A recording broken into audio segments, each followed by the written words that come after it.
Yo.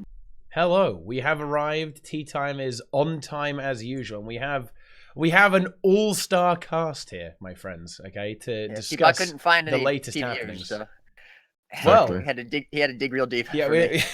I can ask to know.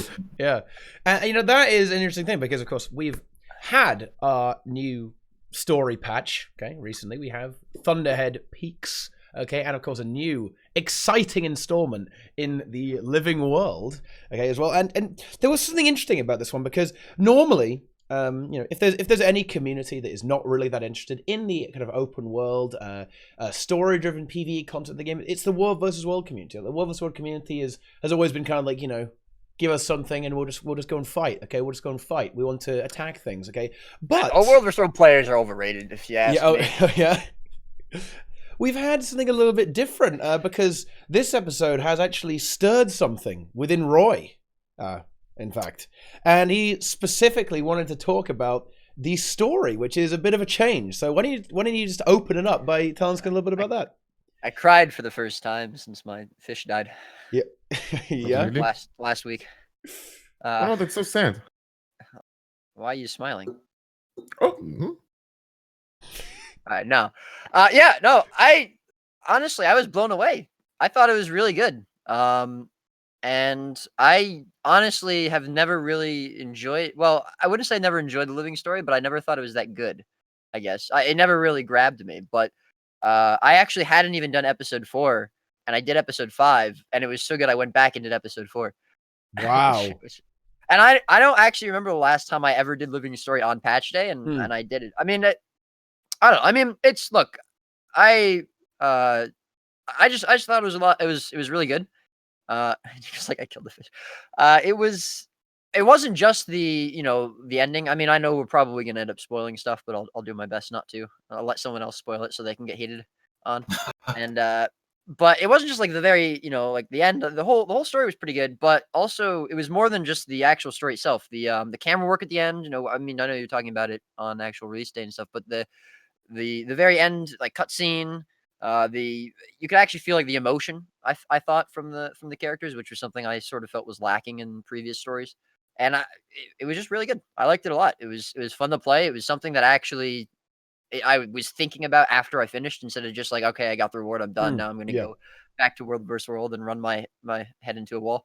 And so yeah, it was really good, and I was really excited about it. And I hope to see more story just like that. In fact, I can't wait for the next episode. That's how good it was.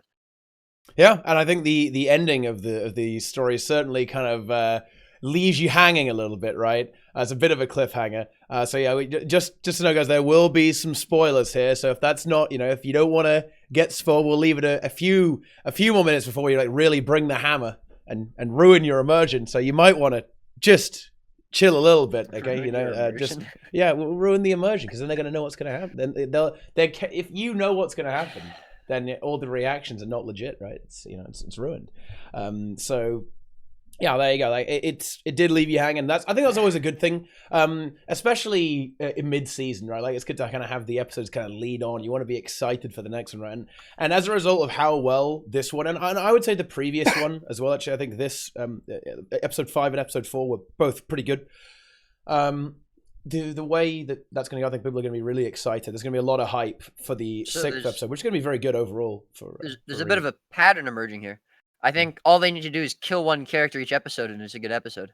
I think that might just do it. Just kill an interesting character. Writing. Yeah, get a bit of Game of Thrones. I get a bit on that. I think it will be certainly an exciting one. I don't know. To kind of talk to that issue though, Roy, you kind of memeing there, but in a way, like that's you say I was memeing. That's one way to create a bit of impact, right? Because I think what a lot of people the problem with the story in Guild Wars 2 is it has been a bit.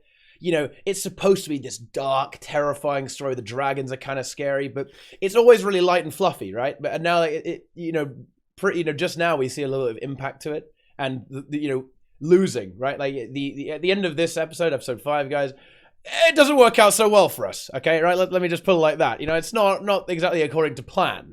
And I think that's an important thing to happen, to have some setbacks for your heroes, because so far you just kind of breeze through everything and just obliterate everything in your path, right? Nothing is really a threat to you. But I think the writers at ArenaNet, or not at ArenaNet anymore, have certainly I think they really stepped up their game a lot, I think, and gave it some punch, gave it some meat to it, because normally it's very much it's a bit tame, right? It's very neutered. I'm not saying it has to be like crazy edgy, right? It doesn't have to be like this ridiculously edgy story. It's not, right? It wasn't a very edgy story, but having a little bit of darkness to it, certainly it has much improved the story, in my opinion, and gives it some impact instead of just being like a fairy tale adventure where everyone lives happily ever after. That's obviously not going to happen.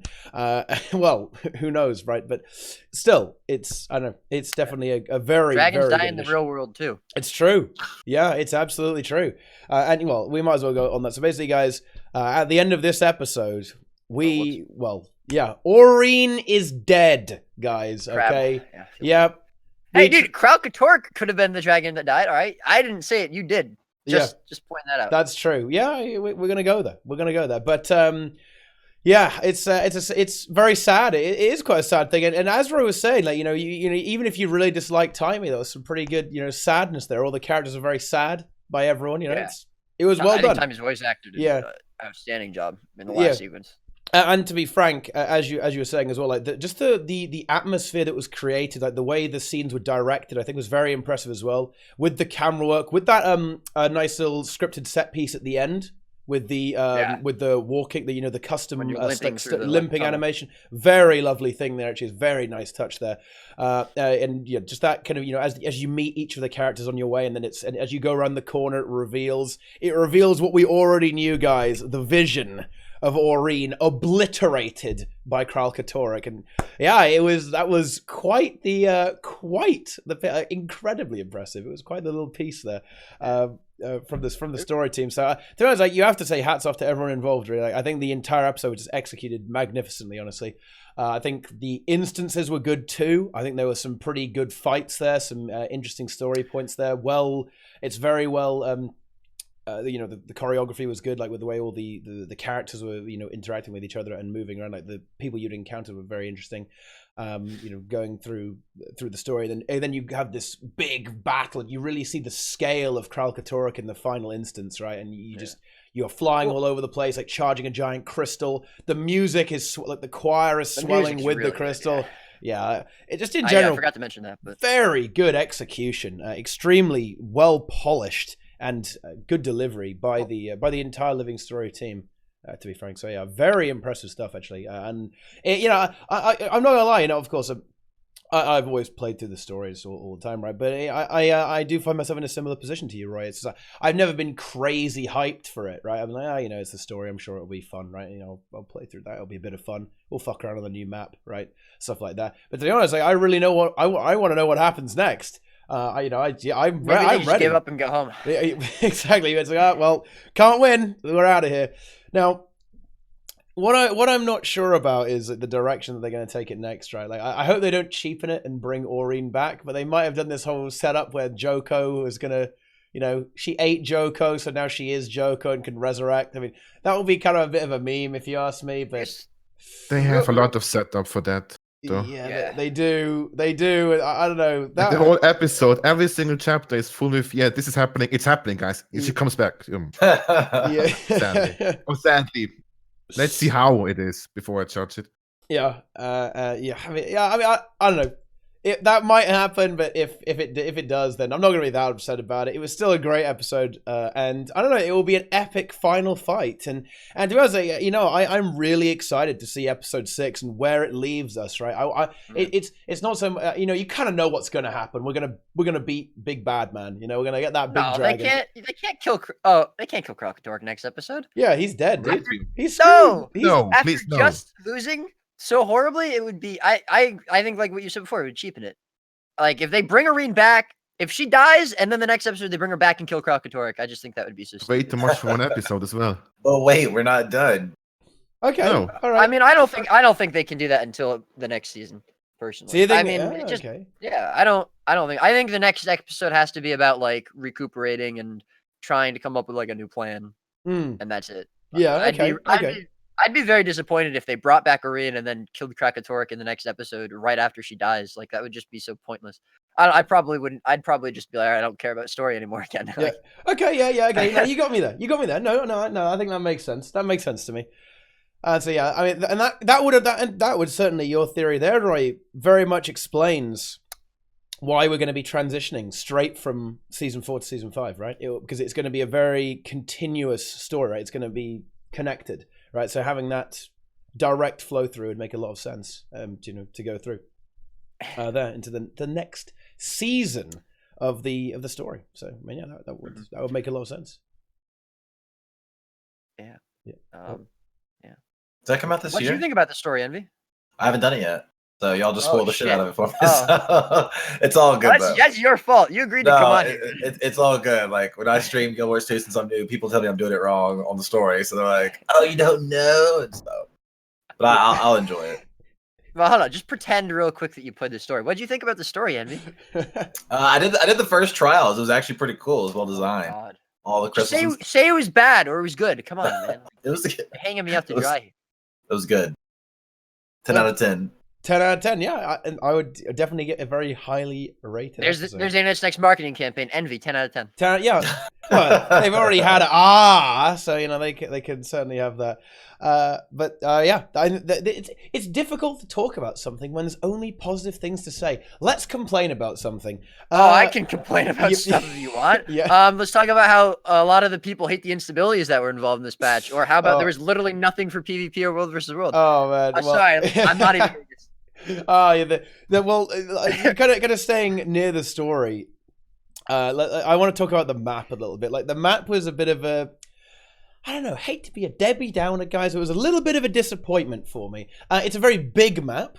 Okay, it's a great map if you love interacting with some lore and the characters and stuff like that. There's a lot of little things you might miss, guys. Okay, there's a lot of interactions there's some with Casimir and Marjorie. There's a lot of race specific interactions with the dredge. You can talk to a dredge and you can get like a communist perspective on your society, which is kind of a fun little thing. There's a lot of dialogue, a lot of stuff like that. But in terms of the map, again, I find it to be this slight letdown in terms of the meta. Like, it looked really great. I was really excited. We were playing through the Thunderhead Keep meta event, and I was getting really hyped, right? Because it was getting intense. They like drag this crystal out, a really nice scripted event where they bring out this crystal into the keep, and you take it back from the branded, right? And then it kind of just fizzles out at the end, right? It's building up that you're defending it from waves. I mean, some quite nice little complicated events. You've got to defeat the sappers so they stop draining it. It kind of integrates some mechanics from the actual story into the open world. I really, really like that, actually. You're setting up fortifications, mines, stuff like that. And then it's just kind of a boss spawns, and it's over. It's just like, I don't know, man. Can you say something about the mines real quick? So there's this achievement for the the meta achievement where you have to put down like 100 mines or something during this event. And so literally everyone goes to the mine barrel and puts the mines down right next to the mine barrel, which is nowhere near they're actually supposed to be, which is just so stupid. There's literally just 100 mines in one place where they're never going to get triggered for this achievement, which is a nice touch, I guess.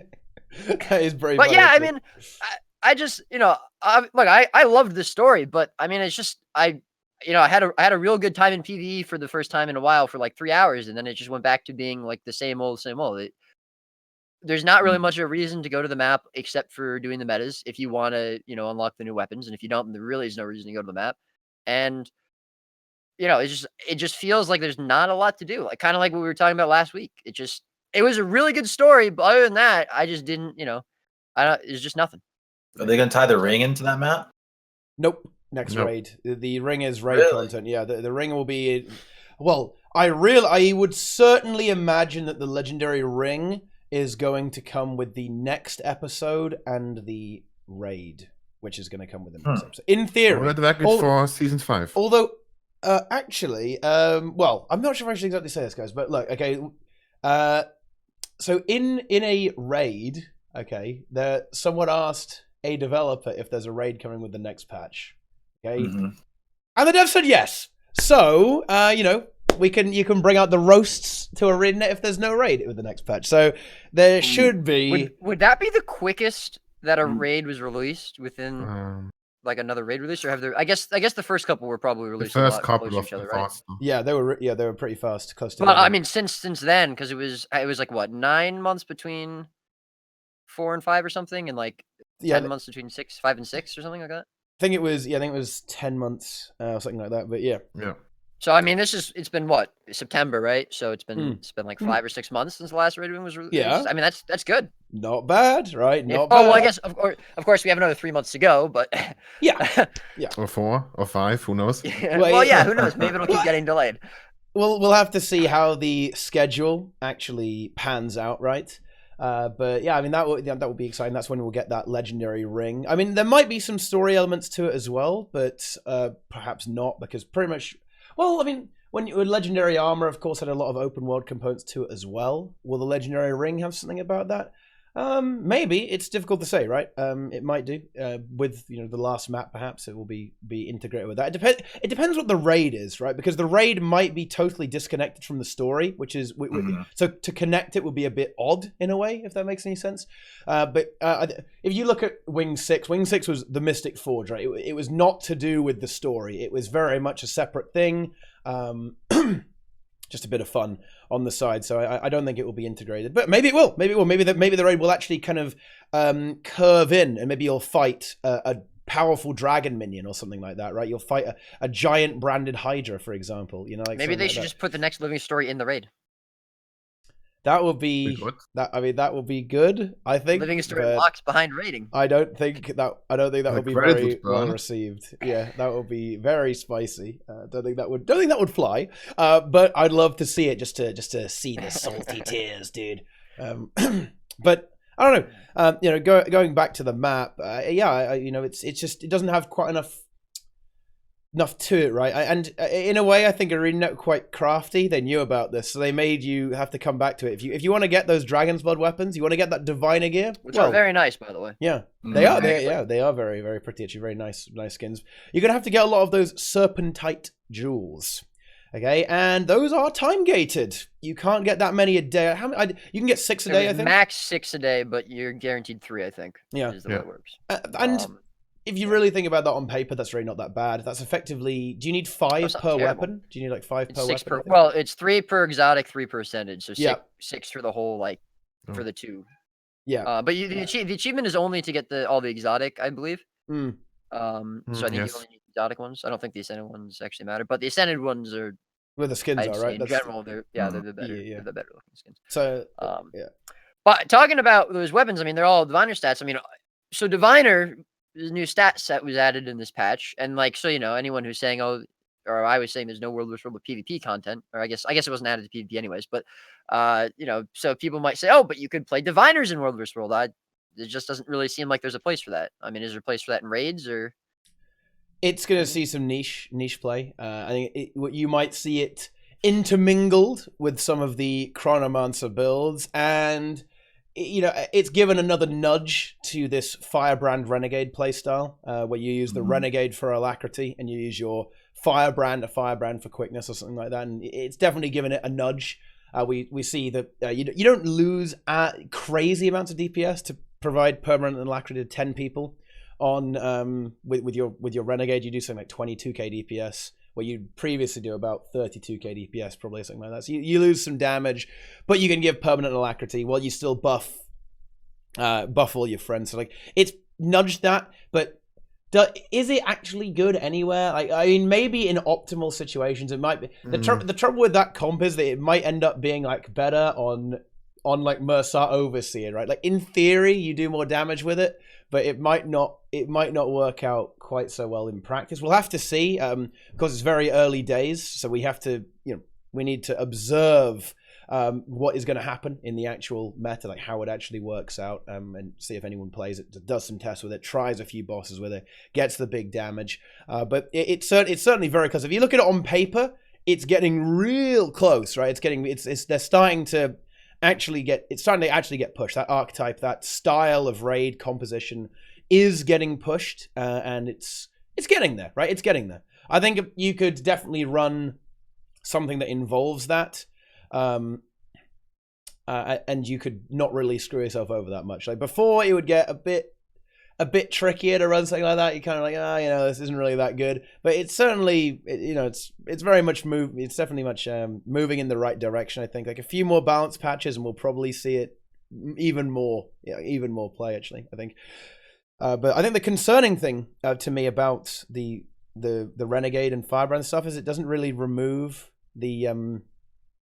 it doesn't really get rid of the stuff that's kind of stuck. Like you're going to end up still running a druid a lot of the time. I think it's difficult to dislodge the druid even from that comp. And I think what a lot of people are doing is you run a chrono, a druid, a firebrand, and a renegade. So you just run the old supports, but with the new supports on top, and that might work out.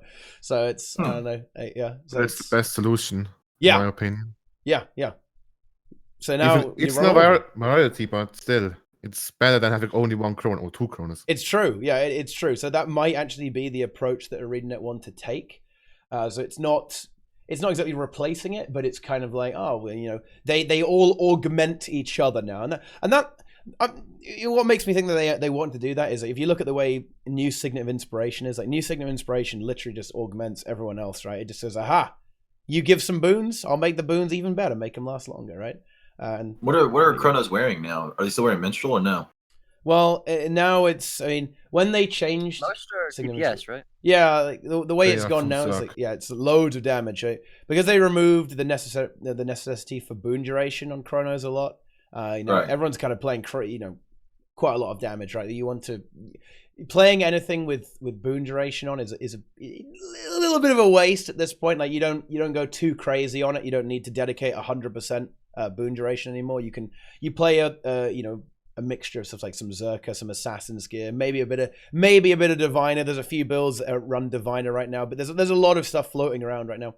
But yeah, in very optimal situations, you'll see Chronos with very very low boon duration, or just a Firebrand rune or something like that for that duration to kind of maximize the damage output. Like it's been pushed more towards a hybrid role, right? Like it's gone from a pure support role where you kind of do, a very sad DPS number, but it's gone more towards like, hey, right, you're gonna do a bit of damage, and you also give quickness and alacrity now, but nothing else. Where Chronos still run minstrel though, World vs. World. Oh, yep.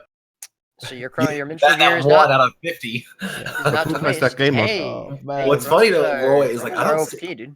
I know they are, but like I rarely see them now. Well, then you're playing with bad people, I guess. Poor Chrono, dude. Poor Chrono. Still good players, but it's just not. I mean, I used to run Chrono, but now I'm just go either Scourge, Spellbreaker, or Firebrand. Yeah, I mean, you definitely don't need as many Chronos, but yeah, it still has irreplaceable utility, right? It still has Illusion of Life, Gravwell, the pulls.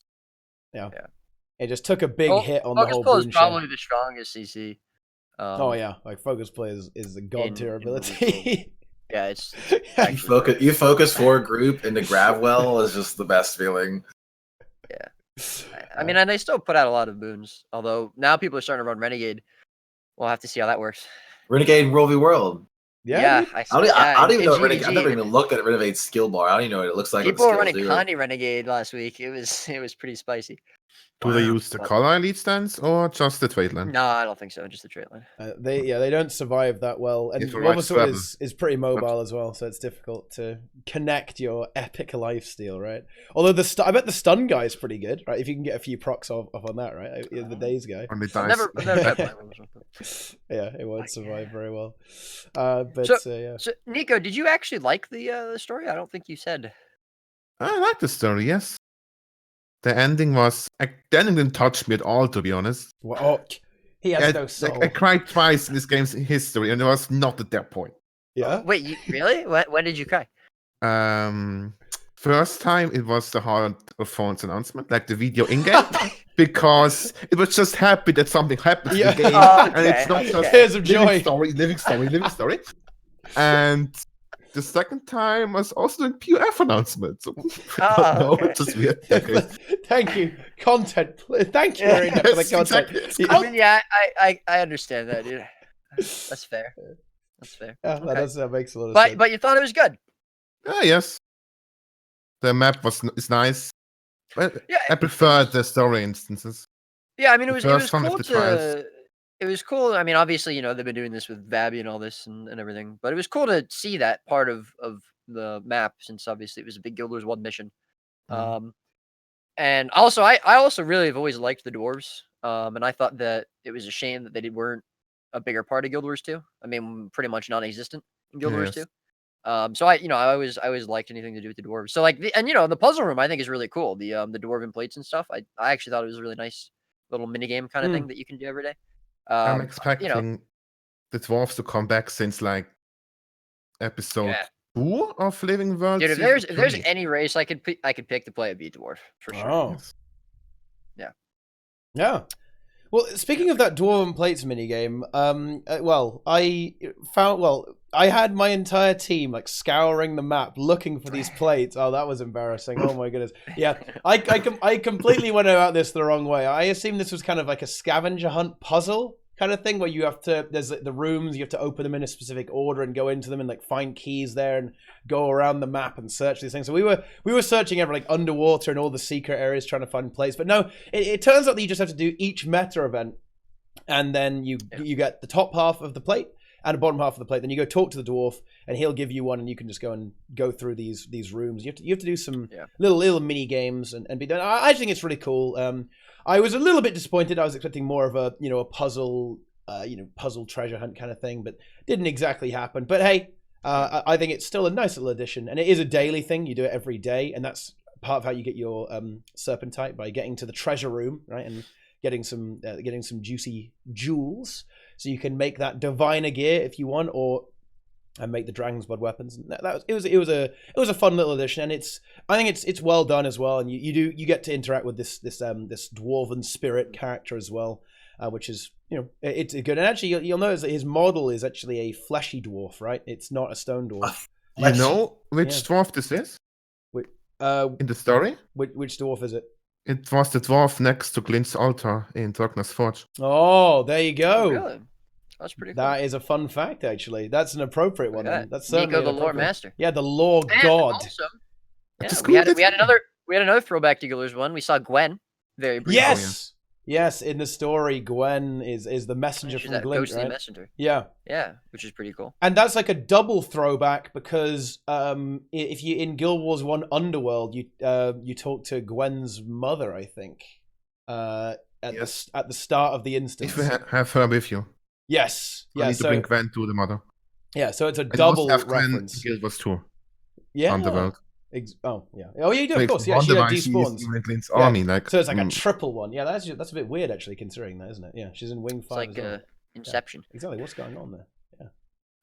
So maybe when you defeat Doom, she just goes off to join the Mist army, I guess. Yeah, she got freed from Doom's grasp, and now she can be Glint's messenger, dude. Yeah. Doom CM. So, okay. She got picked. Yep. Got picked by Doom CM. Yeah, go ahead, Roy. I was gonna say, so I mean, you said before it's cool that we're kind of getting like a bit of into the darker sort of parts of the story, right? So we lost the last episode, we lost Blish, and now this episode we lost Arene. And obviously as well, last episode we learned that Timey's dying, and they can't, of course, like I said before, I was just joking, kill a character each story episode will make a good story. They can't obviously keep doing that, right? There's no way they're gonna do that. So do you think they're gonna just like kind of 180 and be like, all right, now we're going back to like the happy, cheerful, whatever, or it's going gradually gonna get like that? Think they're gonna keep mixing it up?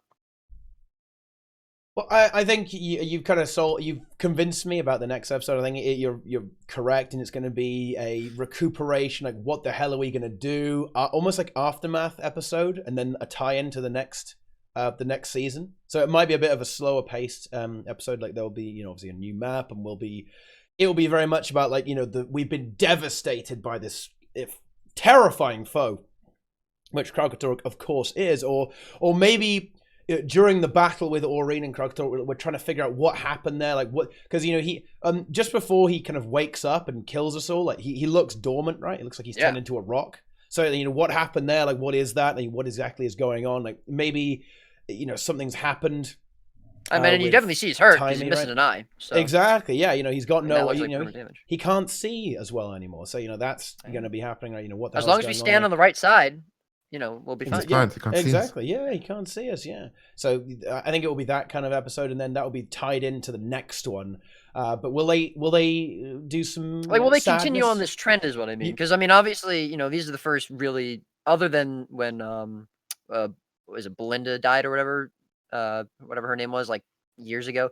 Other than that, and I guess obviously Air, you don't really see a lot of like really dark stuff, and Canuck, I guess, right? And your mentor. But so I'd say for the most part, it's kind of like, oh, things go your way, and you go and you do this and you win and you beat the evil person or whatever. So it's like, I'm just wondering if they're going to continue on this trend of sort of more serious living story, sort of, not all the time, of course, but occasionally, and you have like real threats that you have to deal with, because Kragatorek has been this threat that's been around for a really long time. I don't think there were any really big antagonists that survived this long, and we've had this huge buildup. And this is the other thing that I really liked about the story, this recent patch. You finally are like at the end, right? You're at this final battle. You've done everything. You've learned that Kragatorek's getting stronger, so that's why you have to go in and rush and like kind of kill him. And you have this plan, you get the dragon's blood weapons and stuff, you make it stronger, and you have the help of Wareen and all this, and it's actually a really good battle too. It's not just like you press F on the cannon to kill Zaitan. You actually have to do a lot of different stuff and move around the map and stuff. And then at the very end, you end up failing. So it's really cool, because there's this villain who actually, like, you've already killed 2 dragons and a god. And then this guy is basically, he's stopping you and he's preventing you from being able to continue. I think that's really cool. I think it's nice to see something that isn't just kind of swept away. And so, I'm wondering if they're going to keep on this trend. And I hope they do, because I just think it makes the story a lot more interesting. Yeah, I think I completely agree. I hope they continue to do that. And I think they will. I think they'll probably look at how this episode's been received, and they'll kind of go, oh, yeah, we should probably do that, because you see a lot of people reacting to it. You see posts on the forums, on the subreddit, like people tweeting about this stuff at ArenaNet, at Guild Wars 2, like saying, oh, wow, you really got us good with that one, right? I think the community has spoken, ladies and gentlemen. Like I think people really liked it. It was very popular, very well received, and well, hopefully Gem Store sales reflect that. Yeah. No, so yeah. Well, what can we say, boys? That you got to vote with your wallet, okay? 50% off. Referral link, by the way. Okay. Oh my God, Teapot, you are the biggest shill. Yeah. Ain't it shill? Well, I saw Jaw in the chat, so I had to kind of it just came over me, right? Yeah. Okay. So yeah, I don't know. I do hope they continue. I think they have a lot of potential for that. They have this whole setup with Timey, right? Obviously, her physical health is deteriorating. So we don't really have like a timeline or an ETA, right? An ETA. We don't know when she's actually gonna time to collapse. death. Yeah, right. So I mean, do you think it's gonna be like next episode? That's it. Goodbye, Timey. Well, I think it might be a slightly longer arc. Right, or they could kind of drop that on us right at the end of the story. Actually, like it's kind of that could be even a focus of the next episode, because it was brought up again in this one, right? Like it did get talked about, God, is the other guy, right? The other Azura. What's the other? The Bug Man. Goric. Okay, yeah, Goric. Okay, it's like forcing her to take a break, right? Because she was, in discomfort, right? Like there was, obviously some problems there with her health, and then we already have this setup, right, where Blish was turned into a golem. Like this is possible, right?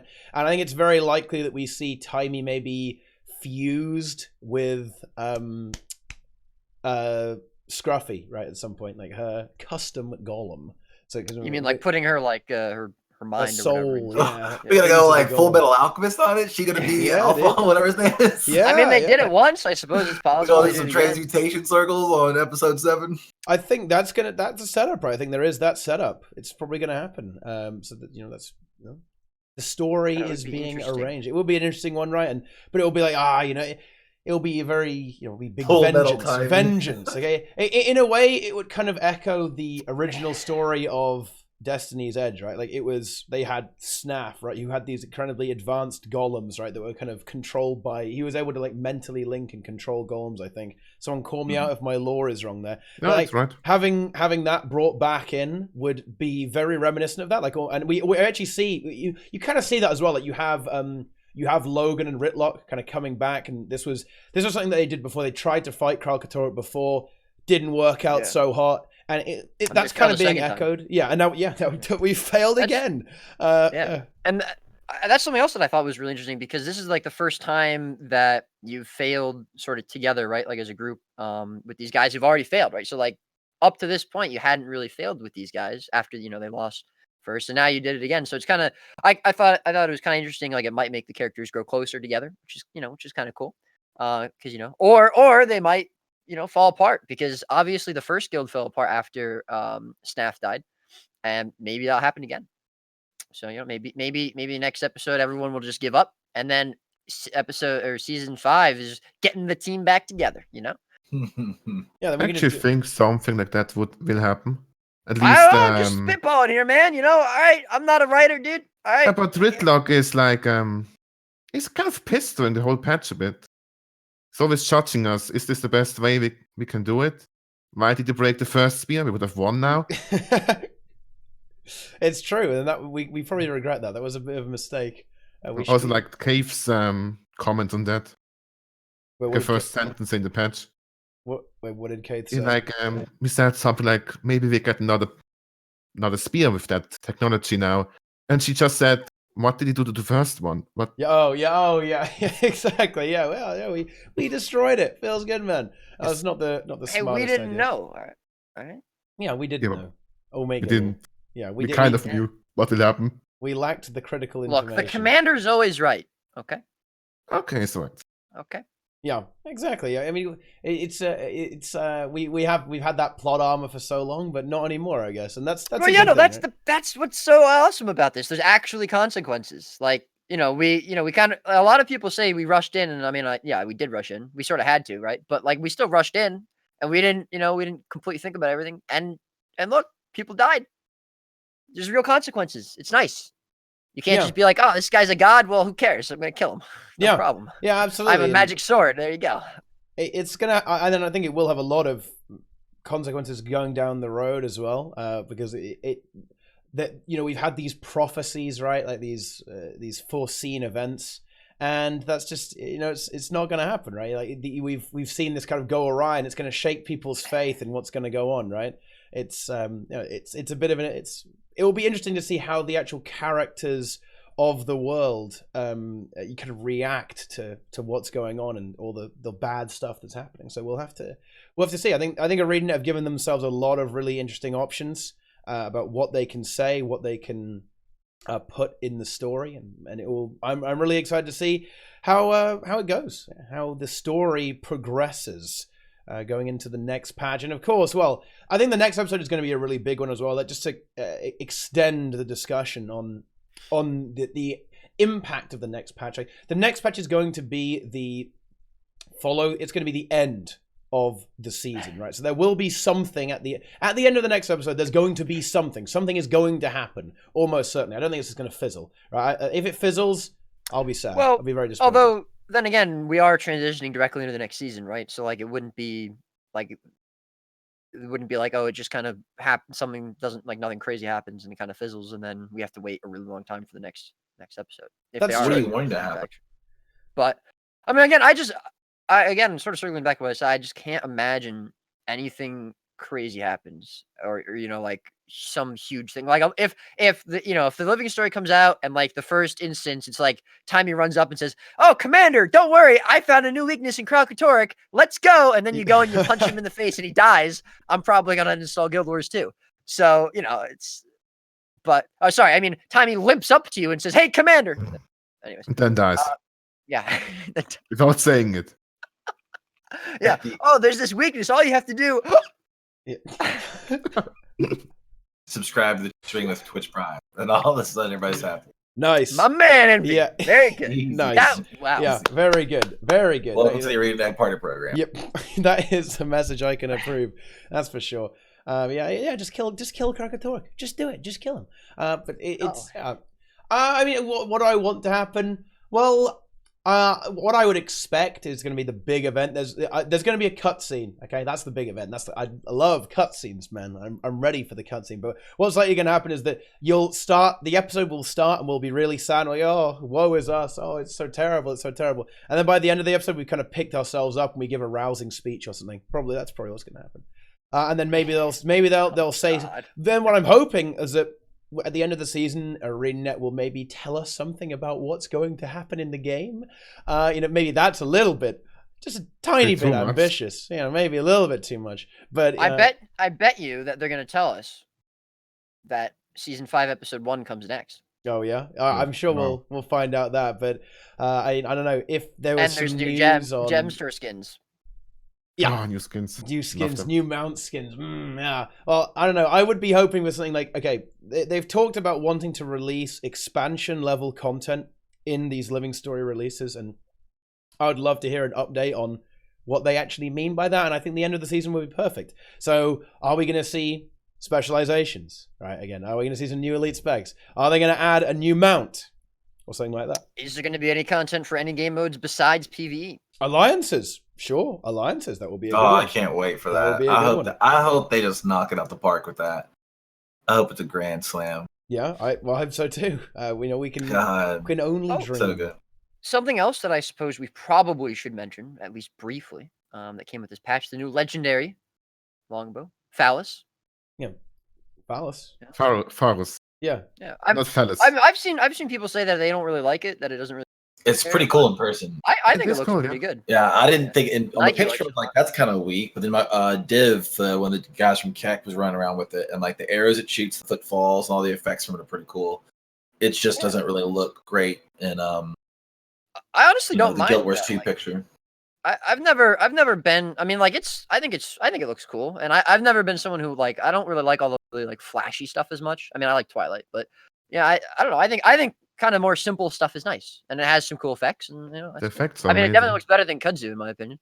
And there's an on-crit effect as well.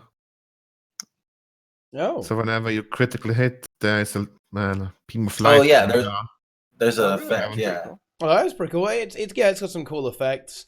I think it's a nice, clean legendary. It's very much a very sleek design. Of course, the draw effect, the projectile effect is really great. So if that's what the kind of thing you're interested in, it's definitely a good skin. I think it will look particularly good with stuff like legendary armor, right? With legendary armor, it will go very well with that, whatever you try and use that with. But I think it can work well with a lot of different classes. And yeah, it's good. I like it. It's pretty good. It's not something that I will craft, but that's because I haven't crafted the snake scepter yet. I want the snake. Well, yeah, What the about one the great issue sword? with it is that I mean I feel like longbows are a bit useless. I mean, I guess you run Condi War still in raids, right? Oh yes. In some instances, and I guess some ranger specs use them. Soul Beast, dude. Soul Beast. Yeah, I just feel like longbow is a bit underwhelming, personally. What I really want is just DH to be good again. Then I'd make a longbow in a second. Yeah, then you get that. Yeah, it goes very well with the DH as well. It makes a lot of it kind of has a similar projectable effect to stuff like True. All they got to do is buff True Shot by like 500%, and I think we'd be. Yes. If you use deflecting shot though, they forgot about Dragon Hunter. If you use deflecting shot, it ruins the effect. You don't get that ripple. Oh, does it really? Yeah. They didn't forget about Dragon Hunter. They know no one plays it anymore because it's garbage. So they're like, all right, who cares? It's good in PvE. Well, yeah, but you don't use longbow in PvE anyways. True. Yeah. So yeah, there is that poor old DH longbow kind of gets a bit of a shaft there with Pharos, but yeah, it's pretty good. I don't know. Well, I was about to say the shaft of Phallus. Yeah. It's a big meme though. Wow, you guys know that at the end of the next episode, is that going to be the last legendary? Yes. For HOT, they'll have finally given HOT all the legendaries are finished then. HOT legendary. Wow, and honestly, it doesn't even feel like HOT was released yesterday. But hey, that's so cool, man. Time flies by.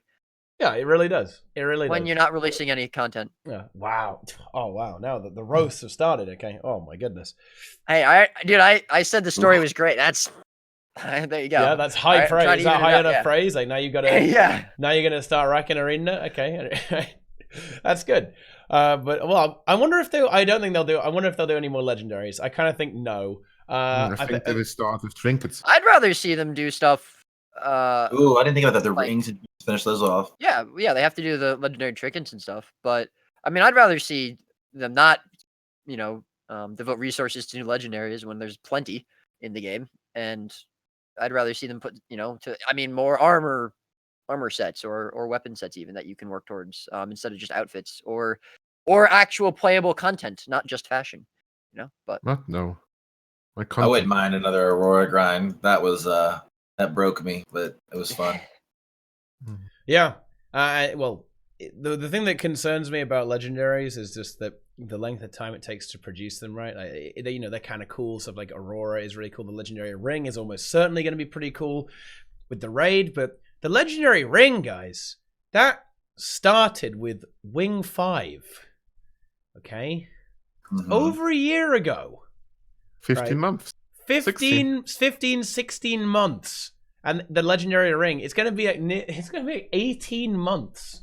Okay? Well, listen, one Teapot, legendary ring. I don't know if you ever heard this, buddy, but it's actually impossible for a human to draw a perfect circle. So, they're trying hard. All right, they're getting there. All right. It must have been delayed, or there was work stopped on it or something like that.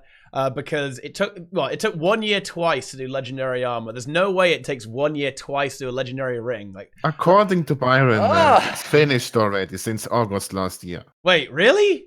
Yes, according he said to it's finished on a test server, whatever that means. Oh Who said my that? god! Who said that, Nico? Byron Miller. So why haven't they released it? So why is it not in the game? What Because server is not out yet. Please, you have to wait for that. What? Maybe alliances are done too. Those in the game, they haven't released them yet. It's like, they're just waiting, dude. they're They're building patch. anticipation. Yeah. We've got to make 3 years from now, they're gonna flip the switch. Look, alliances. Yeah, I mean that Finally done. 1,600 gems unlocked. It's I don't know. It is a bit worrying when this sort of stuff takes a very, very long time to actually connect with the game. It's I don't know. Like, of course, being perfectionists like ArenaNet do really like to execute things well. Like if you look at the new raid Wing 6, like the environment is probably the most ambitious environment in the entire game, to be honest, or one of them. Like Wing 6 is just pretty outrageous when it comes to an environment, like the scale of it. It's obvious that they really like to go hard and really go ham and make sure it's perfect in every way. But at some point you got to say, we've taken a year and a half to make a legendary ring. We've still got to do another ring and then another trinket and also an amulet. So that's going to be like 6 years. So buckle up, guys. We're in for one hell of a ride. Something else. A little more praise. Moving away from the roasting. I'm a proud Arena supporter. They actually had a really good release this patch because the last few patches I think the map was really buggy. People with like a lot of crashing and stuff. And I was reminded of this just because I saw a Reddit post on release day. There were almost no issues really reported. I think in terms I didn't have any issues. There was a lot of lag in the map during the meta events, but that's not that's something to be expected. Yeah. So I didn't have any crashes. There weren't any problems with like the map loading or anything like that. So that was good. So definitely it's nice to see that they just did it right with this one or they fixed the problems that were causing those things to happen with the last few patches. So it's that's certainly a good thing. Yeah. That might be the result, the fruits of those architecture changes that they've always been talking about. It's like, we've got our system streamlined down, but of course, they also had some more time. The episode was delayed a little bit. So, that might have been some extra time for debugging, making sure everything is kind of working smoothly, of course. So there might be that as well. Did they have that much time? It was about 4 months, I think. When was episode 4? September 18th, I believe. So that's 3 months? It's about 3.5, 4. It's about like 4 months almost. Yeah, but the episode was done on the 18th. Right. Well, it might have been finished, right? But it was. I was just talking about release. Yeah, I don't know actually. Yeah, and it was finished, right? But they can still debug it, right, and test it and see if anything's wrong with it to make sure the release is working well.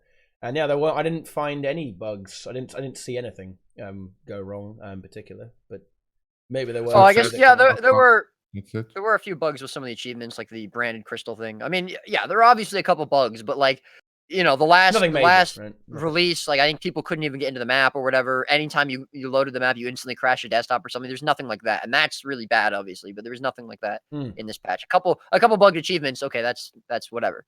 It's kind of to be expected. No big deal. Yeah, it's certainly nothing game breaking. I would say, like, oh, you have to wait another day to do this achievement. Oh boy. But at least you could play, which was obviously a bit of an issue the last time. So this is again, it's good to see, definitely, and hopefully it keeps like that. Yeah. So yeah, I very much hope so. I mean, that's one of the things that ArenaNet doesn't really ever get credit for, is that they are typically very good at launching stuff, right? Yeah, and so when you see something goes wrong, it turns into a massive shitstorm. But we do have it very good actually in ArenaNet and in Guild Wars 2, if you ask me. Like, the only thing that was a bit of a fiesta was the 2v2 launch in recent times, and of course the previous story as well was bugged for a day. And when 2v2s came into the game, like, they completely crashed for one day, but then they fixed that pretty quickly as well. So there were a lot of ATs bugging out leading up to the weeks and maybe months leading up to the release of 2v2, and I think that was just because of the system they were testing for 2v2. But since that has gone away, there have been a lot less, at least that I've seen and experienced. There are a lot less ATs bugging out or whatever. So hopefully they, when they decide, or eventually decide to implement either 2v2 or whatever else they decide to implement again, hopefully they'll fix those crashing issues. But yeah, I mean, there were a lot of issues with those. Hasn't happened in recent times, as far as I know, which is nice. Mm-hmm. What okay, so what is something you kind of were you expecting anything with this patch that didn't happen? Because I know last week, TeaTime, before the patch release, we were talking about the future Guild Wars 2, and we talked a lot about our expectations for the game. And I know we weren't really expecting too much of what we discussed with this patch, but was there anything that you didn't see that you wanted to? Or anyone else? Challenge mode Well, for the Fractal. Yeah. What else? No, not really. Yeah, I think I had quite low expectations, right? I'm sorry. I'm sorry, but I had quite low. I genuinely had fairly low expectations. It was sort of the consensus from last week. Yeah, it's going to be story. There's going to be a fractal, blah blah blah blah, and then I was like, oh, okay, it is what it is, right? But yeah, so no, I got more than I expected, to be honest. There wasn't anything that I said. Oh, in terms of me actually enjoying the patch, yeah, I was really surprised. In terms of the amount of content, I was not. What did we actually get? The bow, story.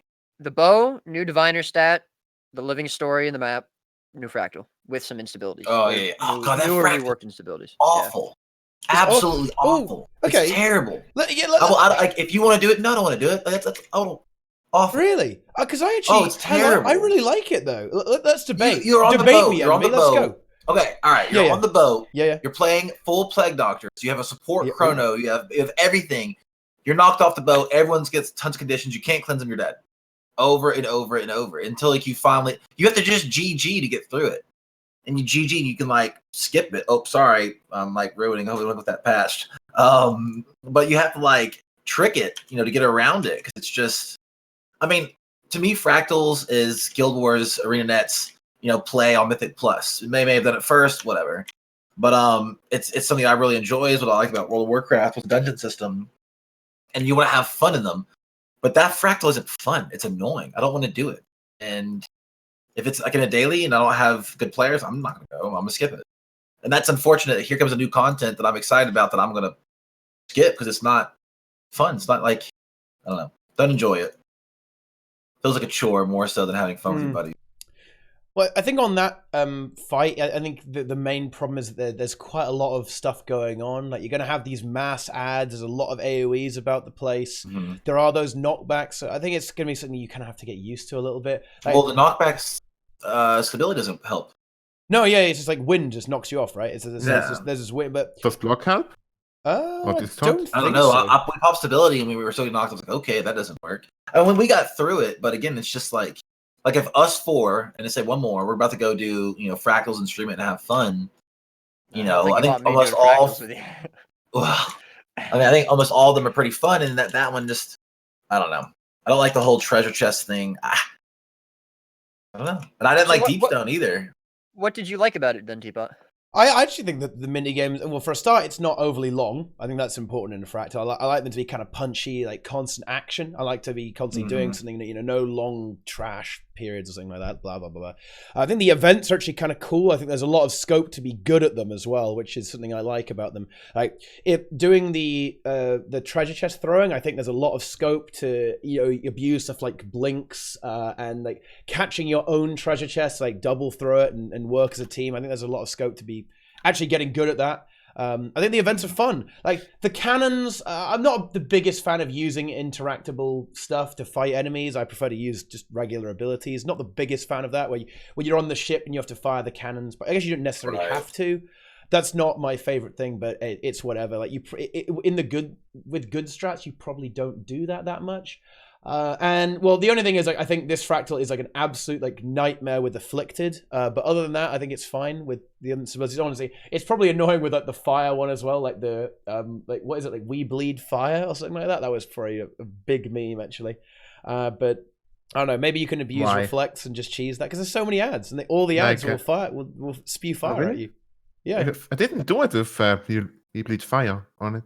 Well, they do like the new social. Doesn't it proc off all the ads? Doesn't it proc off every ad? Like Should, yes, but only the boss's big project has. Yeah. And the trash shops have little ones, so it's kind of fine. Okay, maybe it's fine. Maybe, hopefully. Yeah. I don't know. I do like the mechanics. You kill some trash. There's a boss. There's a little mini boss who's a skeleton. It's kind of cool. I really don't mind it actually. The skeleton was so weird yesterday. Like it was at 20% and just died. Oh. I don't know what even. Oh. Yeah. And the treasure chest mini game, where you go through the maze. I think that's also pretty good. Like it's gonna reward being good at that, which is a pretty important thing. And then the final boss fight, it's a bit intense, but I think once you get used to it, it really won't be a problem. It'll be fun. The trash shops despawn. They're from the previous wave. That's just gone. Maybe. Yeah. I think that is something that could make that fight a lot less annoying. I think.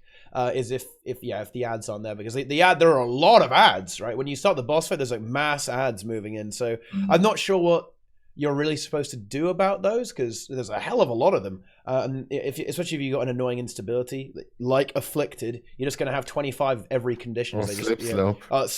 Slippery slope on that one is going to be a giant meme. You're just going to get knocked off the platform so much. Social awkwardness. Yeah. Oh. And that you're tiny. Well, the social awkwardness I like though. I like the rework of that. That felt good today on Cliffside. Yeah. How many new instabilities, or did they add new ones or just change existing ones? 9 new, but there also are some revert ones. Okay, and how are they all? So we have like I said before, 15 or 12 like now. I've heard some people really hate some of the new ones. Specifically, Slippery Slope. I think. I think Slippery Slope is annoying for some people. I don't know why. I enjoy it. Yeah, I mean, okay, right. This is going to be. Here's a hot take, guys. Okay. I actually don't mind any of the new instabilities. I think even Slippery Slope is kind of amusing. It might be annoying. Maybe I'm saying that now because I think I've done 3 sets of fractals. So I've been doing it every day. But I've done like 100 CM a few times on Slippery, and it's not that bad. Is it? Oh, am I crazy, or is it not that bad? The start is super shit, and you come down to score. Yeah, that's and the you only want to thing. pre-stack something, but you can't because you're slipped out. Yeah, I got trolled really hard there. I tried to go and pre-stack, I just instantly fell down. That was great. But I don't know. Slippery Slope is kind of, if you get used to it, like it's kind of like, guys, you have to learn how to react, how to play around the instability. That's kind of what instabilities are supposed to be. They're supposed to change the gameplay a bit. And Slippery Slope certainly succeeds in that. Like, but once you get used to it, it's not so bad. Like, I was even able to do Cliffside with it. Like, your chat was like, me, yeah, do Cliffside, Teapot. It'll be really hard. It wasn't that bad. Just jump up with the SAB. Yeah, it's just, just jump, guys. Just jump. It's, I don't know. I don't think it's the worst thing in the world. I think the new instabilities on the whole are a lot less annoying. Like, you're going to be happy that you won't see social awkwardness anymore in the same way that it was. Like, the new social awkwardness is really not that bad. It's nowhere near as annoying. It's great. You can maybe slippery slope combined with social awkwardness might be quite funny. But what had what it did they yesterday. change? Yeah. For someone who doesn't do fractals, what did they change? So Like between the social awkwardnesses, I mean. Yeah, so what's the- agony in fractals is this debuff that removes a percentage of your health every Right. second. It's like a custom condition for fractals. And what social awkwardness would do is if you go too near your friends and use abilities, like you take damage and get agony. Like agony also reduces the healing you take by 70%, I think. So it's really fucks you over. And of course, Guild Wars 2 in most gamers, in PvE, in World vs. World, like standing on top of each other is real great. Okay, and not being able to do that, or basically being punished really hard for that, is really annoying, as it turns out. And that was what social awkwardness has done. And that's probably one of the major changes, is they got rid of social awkwardness, and they replaced it with one that basically means if you go too close, you just get pushed away. Like it shoves you apart. It's quite a funny one, actually. Not a nice, cool. a good interpretation, right? So that's. Yeah. Is that probably the most major change? What other ones did they delete? They also the other thing they did is they also made a lot of the instabilities have a bit of an upside in a way. So like now there's like sometimes little AoEs spawn on you, like flux bombs. Now you can drop them on the enemies and they can kill them, or you get birds, like a flock of birds will start attacking you. If you dodge roll, they'll attack the enemies instead, or the enemies are spewing out loads of conditions, right? But your resistance duration is increased, right? Stuff like that.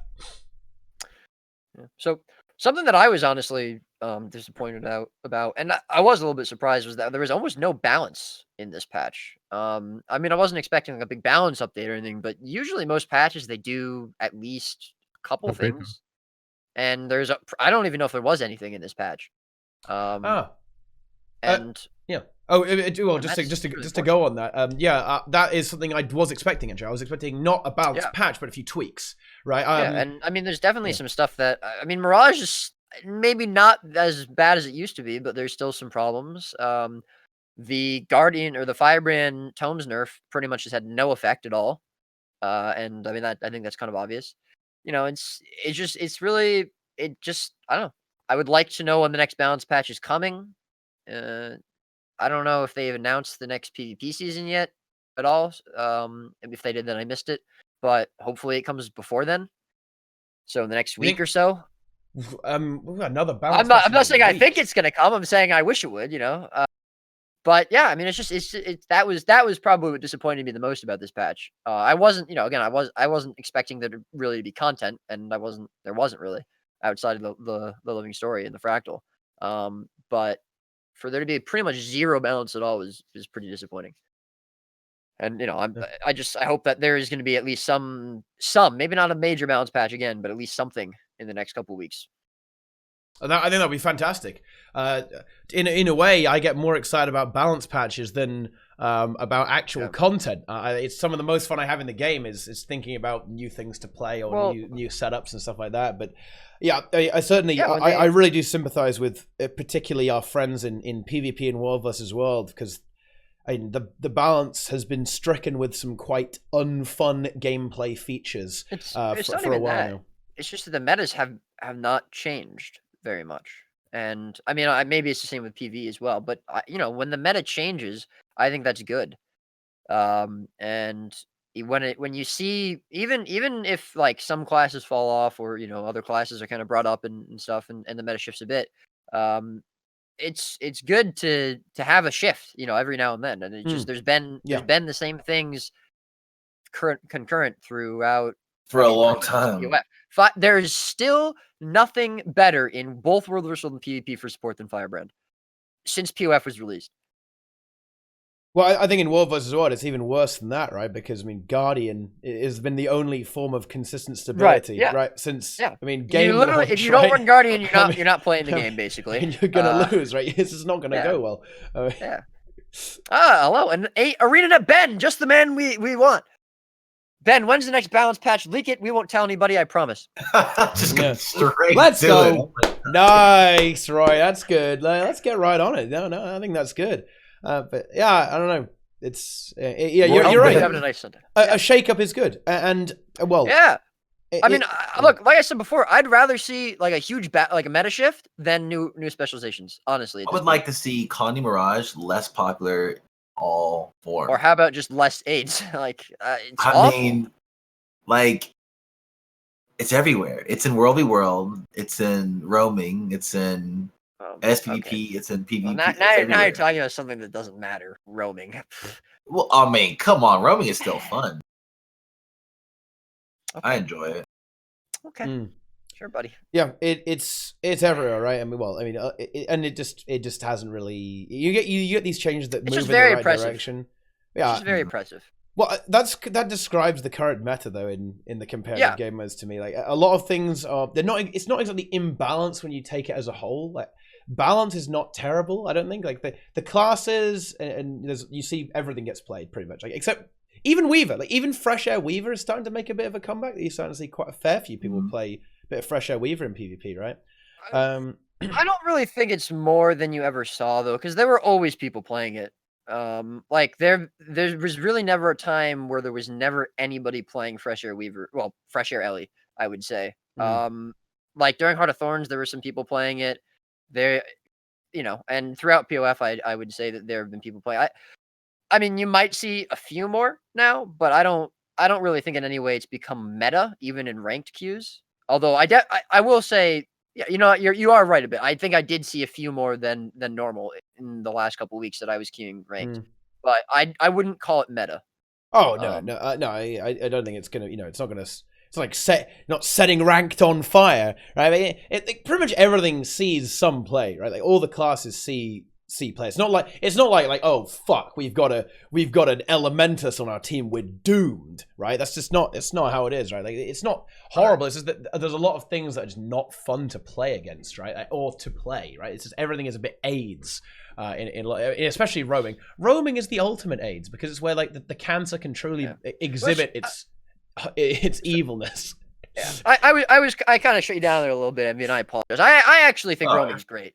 I used to be like, it used to be amazing. What was his name? He used to stream Warrior back in the day. Stuff to the S. I used to watch this. I'm talking like 2012. I thought maybe you were talking about like Glad or something. No, this guy would come home from work. He had the goatee. He'd turn on a stream and play Warrior and would just roam. And there used to be a lot of roamers, man. I mean, the roaming community used to be really big, and it Shin. Oh yeah, Shin. Yeah. I mean, I used to turn on his stream, and he would like. I think he was an A, and then like there'd be a balance patch, and he'd create a new roaming build, and then go test it out. Yeah, no, I mean, I used to watch roaming streams sometimes. There was this really cool Guardian streamer. I don't remember what his name was, and there was a war. I think I used to watch Glad a decent amount when he was streaming. But yeah, I mean, roaming has been. I mean, if you like. Yeah, it's been ignored just about as much as GVG has probably. I mean, it was never really like a game mode, you know what I mean? And it was never and also I'm not saying that they should have really necessarily catered anything towards roaming because I think that's very difficult to do because it's like a very, very small subset inside of a game mode. I think it would be nice if there was a way for roaming to not be complete AIDS, but I think that's very difficult. And I also think that should be very bottom on the priority list. Oh, completely agree. But yeah, I mean, yeah, roaming was really cool. It's a shame that it's completely dead now and really unfun. But yeah, it's definitely a lot of the classes being so oppressive and stuff have to do with that. Deadeye being really annoying to deal with. Deadeye's awful. I got one shot today. Hopping in SPVP. Nico. Well, now the overlay is gonna be fucked. No, he's back. Yep. Welcome back. We were talking about roaming for too long. Nico just left. Out of the shit. Yeah. Nico's like, they're not talking about Mesmer in raids. What do I do? I used to roam. Oh, really? What did you roam on? Mesmer. Were you power or Condi? It was back in base. It was power with greatsword and sword torch. Yeah. Sword torch, nice. Yeah. I remember. Oh, they were good days. The big one-shot days, dude. Exactly. Then you run away. Then you run away. Exactly. That's roaming. No, it doesn't run away. One-shot someone and run away. Kill them and run away. It's good. God, I miss doing the dagger, cloak and dagger. You could just like surf on groups. You just constantly keep popping cloak and dagger off someone, just stay like permanent invis with the shadow arts and trickery and all that. Oh, no, you can do that now. It's even better though. I was watching. I was watching Peerless Zan, the he's the NG Roma guy, and he was just going around, and then like a Deadeye just 22k crit him from 100 to 0 out of stealth. That was like nothing he could have done. He didn't. He wasn't looking for a fight. He was just like he was moving around, like walking to a camp, right, to take a camp or something like that, and he just got 100 to 0 out of nowhere. Like, I mean, that's fun and engaging gameplay. Well, that's what happened to me today in SPVP. I was power Mesmer, like 22k HP. I jump out of the area, take a small bit of fall damage, and I'm dead. And I'm like, what? Yeah. The guy even wrote like laugh out loud, yikes. I'm like, great. Yeah. Now I got yikes by a Deadeye. Like, it was good. Yeah, I mean, it's funny because I still don't think that Deadeyes are necessarily meta, which is really weird because like it's not necessarily weird, but they're very niche, I guess is the best way to describe them. But they're very, very strong in certain cases, but I feel like a real competitive team is going to outplay them. Shut them down. But it's funny because they're also very, very oppressive. Well, but the problem is in SPVP, you got little kids playing soccer. Everybody falls like a whole bunch of bees swarming around 1 point. All 5 players on 1 point. Yeah. It's not fun. Yeah. I don't know. Yeah, a balance patch would be really cool. Especially, what I want to see. Oh, another thing I was expecting, actually. Wow, I'm remembering all the things I did that didn't happen. Where's my new rune? Where are the new sigils? What the fuck? Okay? Why would you want new sigils? Because I just like new things to play with. That's true, but what is missing? I don't know. Okay, some interesting sigils maybe that do something, but what exactly? Look what you run on most DPS classes now in PvE. Force and Force impact. Yeah, like or elemental and destroyer slaying. Okay. It's like if you try hard that's just percentage damage increase. Like that's the most boring shit ever. Like why is that even in the sigil of content? Nice. Okay. I don't know. That would be a good sigil. That will be a good sigil. Like every time you swing your sword, you add content to the game. Oh, we're good. Dude, I would be playing this game non-stop. Yeah. Yeah. They should. You had 1% of alliances. Yeah. Every time you get a kill in World vs. World, it adds some alliances to the game, right? And you have to just get enough kills. It's a stacking sigil, like on-kill stacking sigil. Yeah, it'll be good. Yeah, that was what I was hoping. I don't know. I really like balance patches. They add a lot of stuff to the game, it has to be something different or something new. There's just nothing. I don't know. That's just how I feel. I just feel like there's nothing new, and that's really disappointing. Well, yeah, it's going to happen eventually, but you're not going to notice it by the time it happens. All the changes are very incremental, right? Eventually, something will change. But it just takes a long time to get there, right? We see this even in PvE, which would probably be the easiest to change, if that makes any sense. Because it doesn't really matter if Thief does more damage than Dragon Hunter or vice versa, right? It doesn't really matter if you change this. So if you change Ellie does more damage, or I don't know, you make Renegade do more damage or less damage or whatever, right? Even though it should be pretty easy to change if you wanted to, it doesn't really happen. We're only now seeing stuff like that Chrono get dethroned a bit, right? And even Chrono isn't getting dethroned, right? But we're moving in that direction, right? Or seeing Druid maybe get shifted away a tiny bit, but not really though. Even in the game mode where it should be easy to change, or you should see the most change because it doesn't really affect. It doesn't affect as much, right? Like if you buff something too much, it doesn't really like screw anyone over. Like the boss doesn't care if you hit him really hard, the boss doesn't care if you one shot him, but it still takes still takes a long time, right, to change anything. So interesting comment in chat. Running with clipping through walls would make the game much more engaging. Can you guess who that's from, Teapot? I think it might be from Erwin Arselkov. Okay, so it might be from. Okay, who knows? But I don't know. Yeah, balance patch. I don't know. I'm not sure when it's going to come. I think 1 or 2 weeks before the next season is very ambitious. To be honest, I would expect after the next season. I'm not gonna lie, dude. If we don't get a balance patch before the end of the next season, that's going to be really bad. When's next season starts this week, right? Well, that's what I'm saying.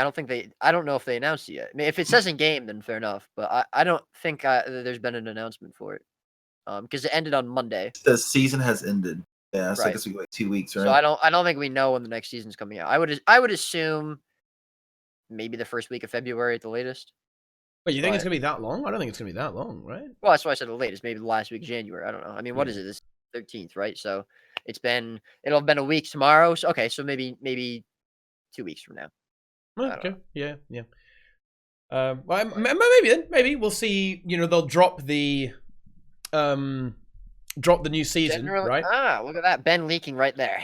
Generally have 2 to 3 week off seasons, so it's confirmed, guys, to the Reddit. It's confirmed, guys. Let's screenshot that. Let's get that posted to Reddit. Can we get that #1 upvoted? Make sure to write an angry comment, and if it's late by even a day, let's make sure we get some PvP roasts. seasons with only 2 to 3 weeks off seasons. Where are my living story patches? How dare ArenaNet do this? Hey, why can't we have a living story patch every 2 weeks? PvP devs are out of control. What the hell's going on? This PvP is getting out of hand, dude. They're getting so much content. Yeah, I mean, well, okay. So maybe in 2 weeks' time, I could see maybe a balance patch. Maybe not a mega balance patch. So we have like a minor one at the start of the season, then a more major one in the middle of the season, right? Something like that. I can see that. I'd be down. I'm ready. I'm fucking ready, dude. Okay. The off season is. It's interesting. I'm glad that the off season isn't that long. I don't care about the off season. I think 2 to 3 weeks off is perfect. To be honest with you, I think that's great. I don't mind it. I just wish the balance patches came out more frequently. That's what I wish. But well, yeah, I think the off season gives ArenaNet some time to kind of think about what they want to change in a way, like what needs to be changed, like to analyze what's been going on, right?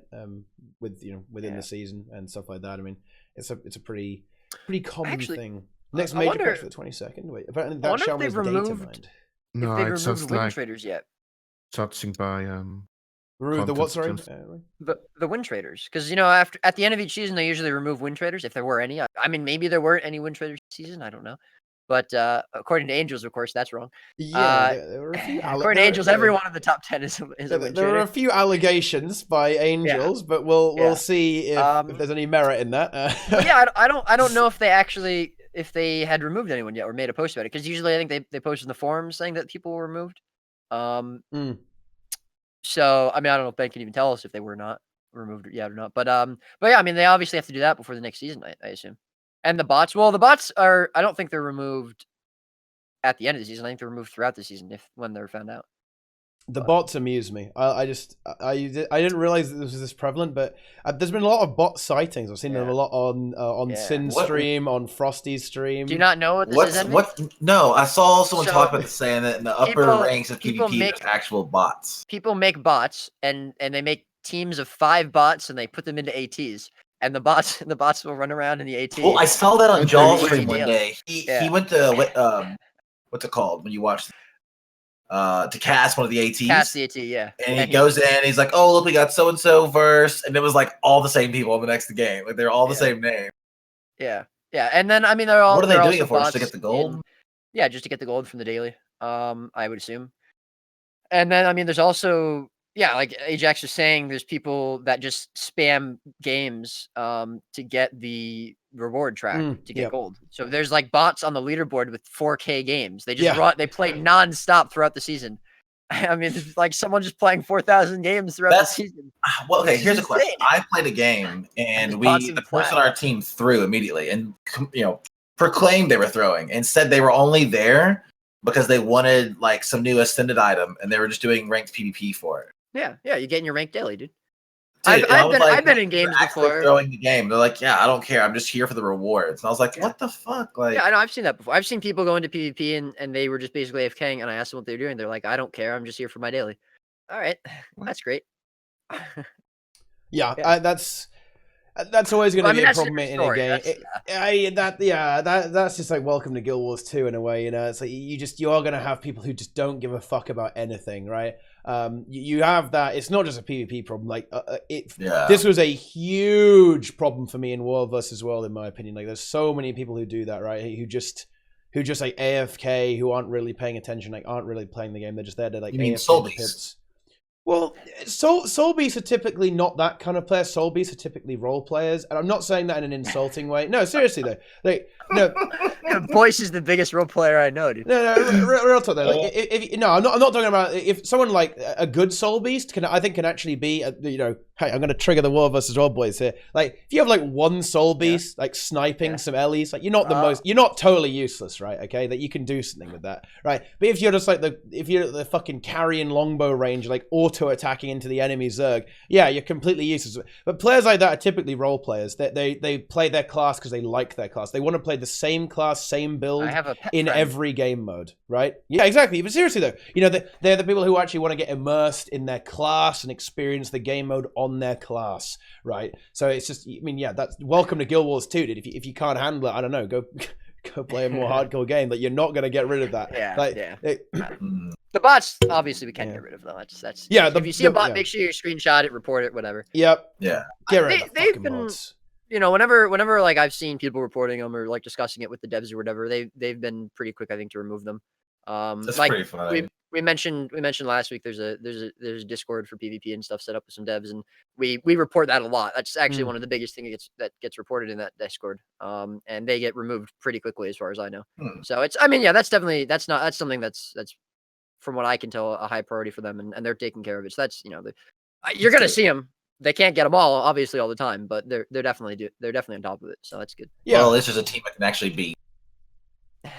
Well, you say that, but there's some bots in plat, dude. I don't know. Yeah, it's true. There are some bots have actually ascended all the way to platinum rank in PvP, which is quite funny. I'm not sure what that says about the general skill level of an average PvPer, but let's not get into that. We're talking about the patch here, right? I thought this was supposed to be a PvE tea time. Well, I think you can talk about what's absent, what's coming in a patch tea time. It's it can happen. I think the bots are mirage. The bots are mostly necros, actually, I think, because what they do is they can activate all their abilities at the same time and like one shot you with it. They're quite effective at it. Same with mirage, right? They can like jump on you and use their combo and one shot you with it.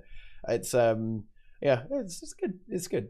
I think they'd struggle to play something like Thief, right? Because like Thief is Thief is a thinking class. You got to go, oh yeah, we're gonna move here, right? You got to be a fighter. You got to be a fighting class. That's Valen is a thinking man player. Oh, the high rated bots are mostly mirages. Oh, okay. Well, there you go.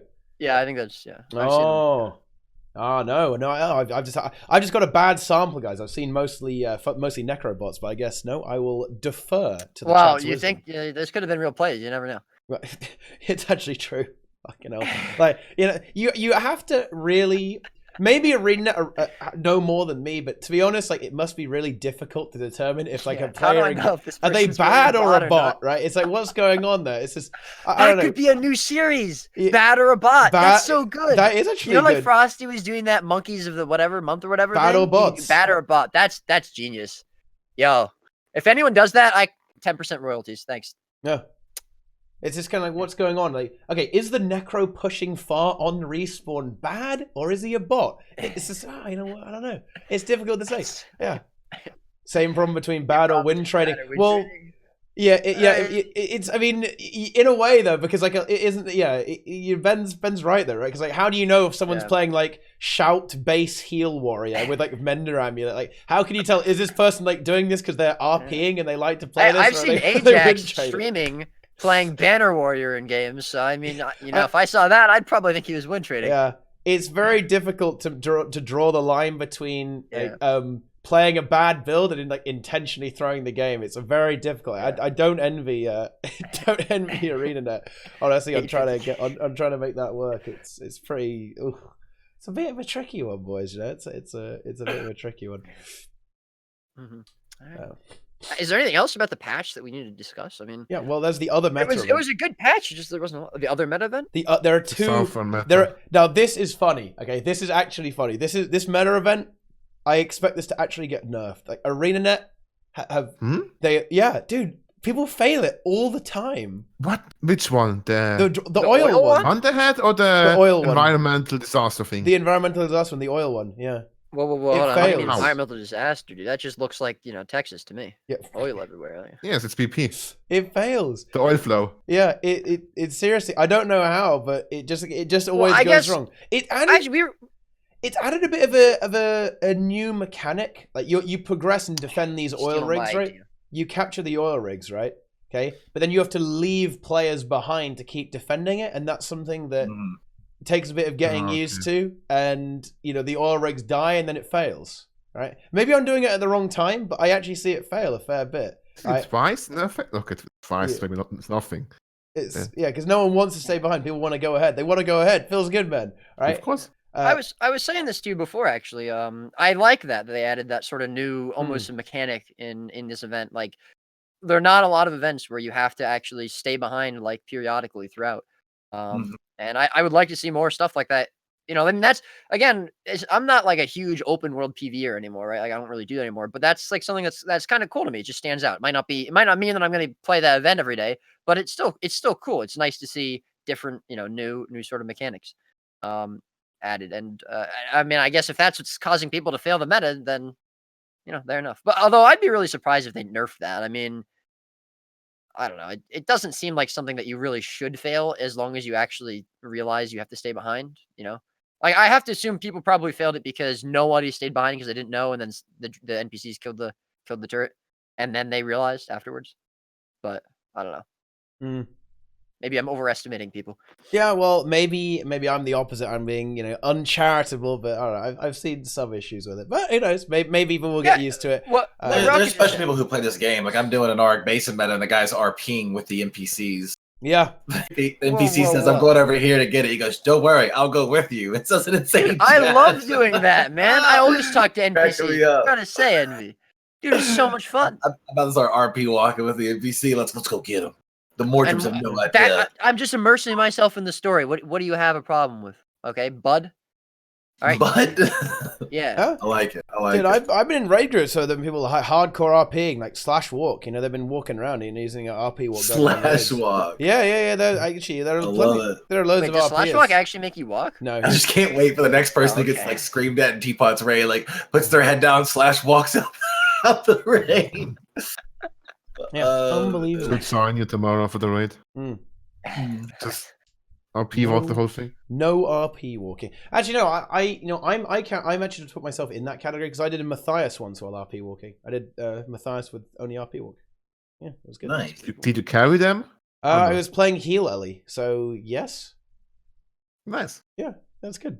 It was Dagger Warhorn, fucking Aura Share heal Ellie, man. Like, what Dagger a build. Warhorn Tempest? Yeah, Dagger Warhorn Tempest. Yeah. Isn't that still a thing? Yeah. You can play that. When they added the res trait though, like staff staff has always been crazy on heal Ellie because it just heals so much. It's actually ridiculous. Like the build is crazy. But Dagger Warhorn is more fun. It's a fun build. It was like the fresh air Dagger Warhorn Tempest. Oh, that's good. What a build, ladies and gentlemen. Okay, that was fantastic. But yeah, that meta, it actually fails sometimes, which is interesting. But yeah, people will get used to it. I think it's just a bit trickier than the usual meta event, I guess, right now. You can't just zerg around 100%. Exactly. Then you collect the plates and you do the dwarf, gathering up those dwarf plates. You buy the plates. Ghost. You jump around a little bit. Yeah. You can sell the plates, sell that plate, get that 6 gold. Buy them. For 1,000 gold. Yeah, you have a 1k gold. That was hilarious. That was a fun story actually. So on day one, guys, we didn't really know how to get the plates. We thought they were just like random drops. How much gold did you spend? Yeah, I bought one for because I was like, how the fuck do you get this? So I just bought one for I bought one for 35 gold, I think.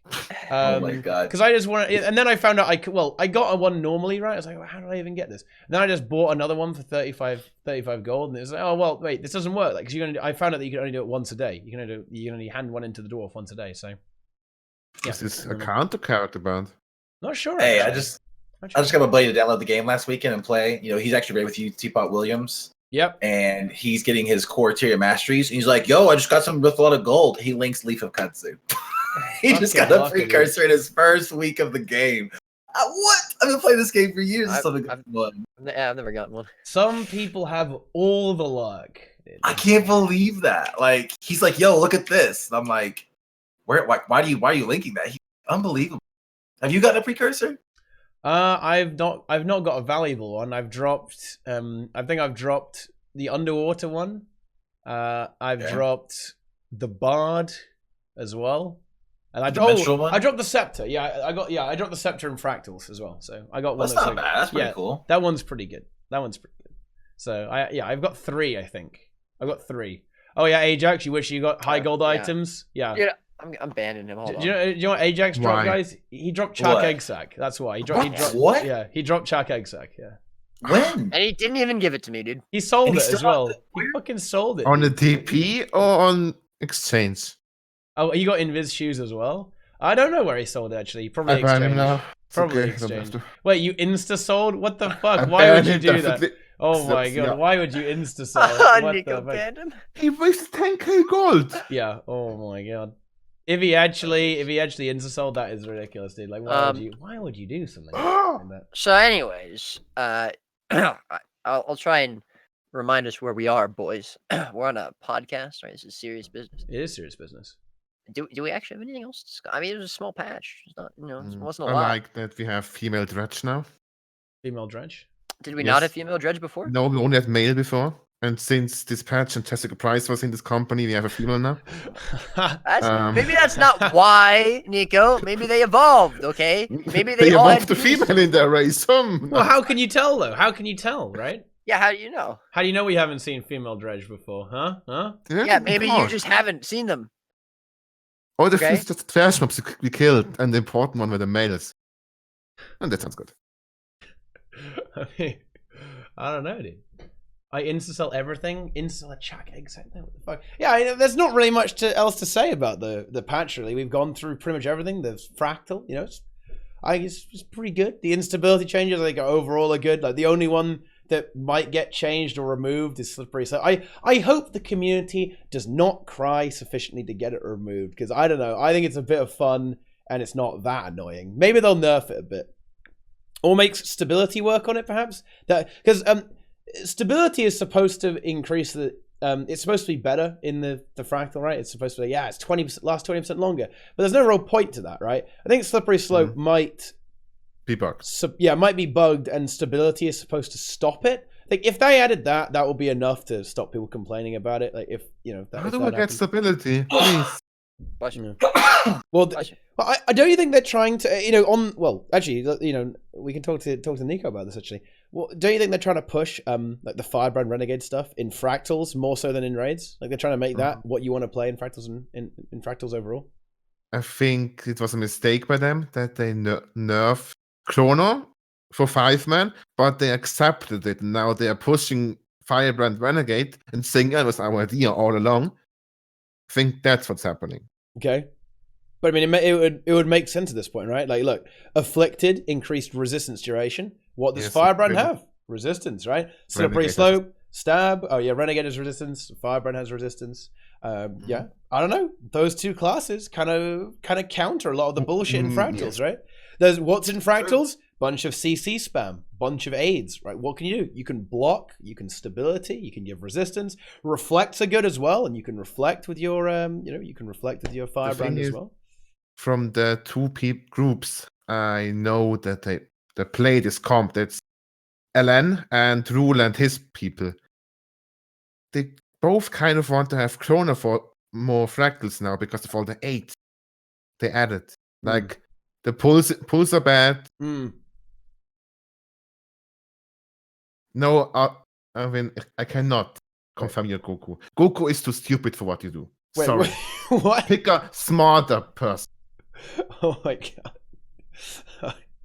Yeah, of course, Chrono does have other utility, and there's always going to be a trade-off. And I think it's fine to have a bit of a trade-off between. Can you use power Chrono? Yeah.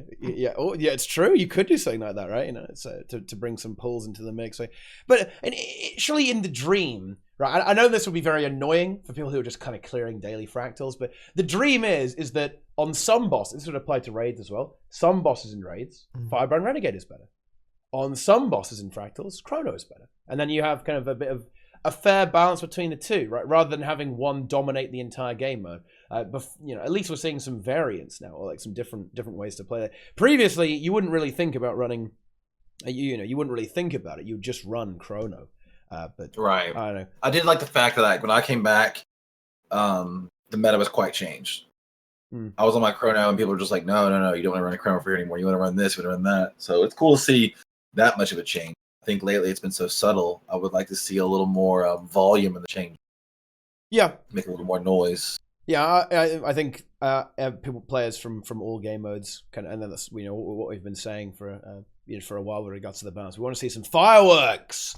We want to see some big memes, really bumper memes, dude. Okay, that's that's what we want to see, and shake it up. Exactly, a bit of a shake up. But like I said, we are kind of seeing that. Like we do see the Chrono is way too strong in raids. Way too strong. Yeah. Just 20k damage on a golem.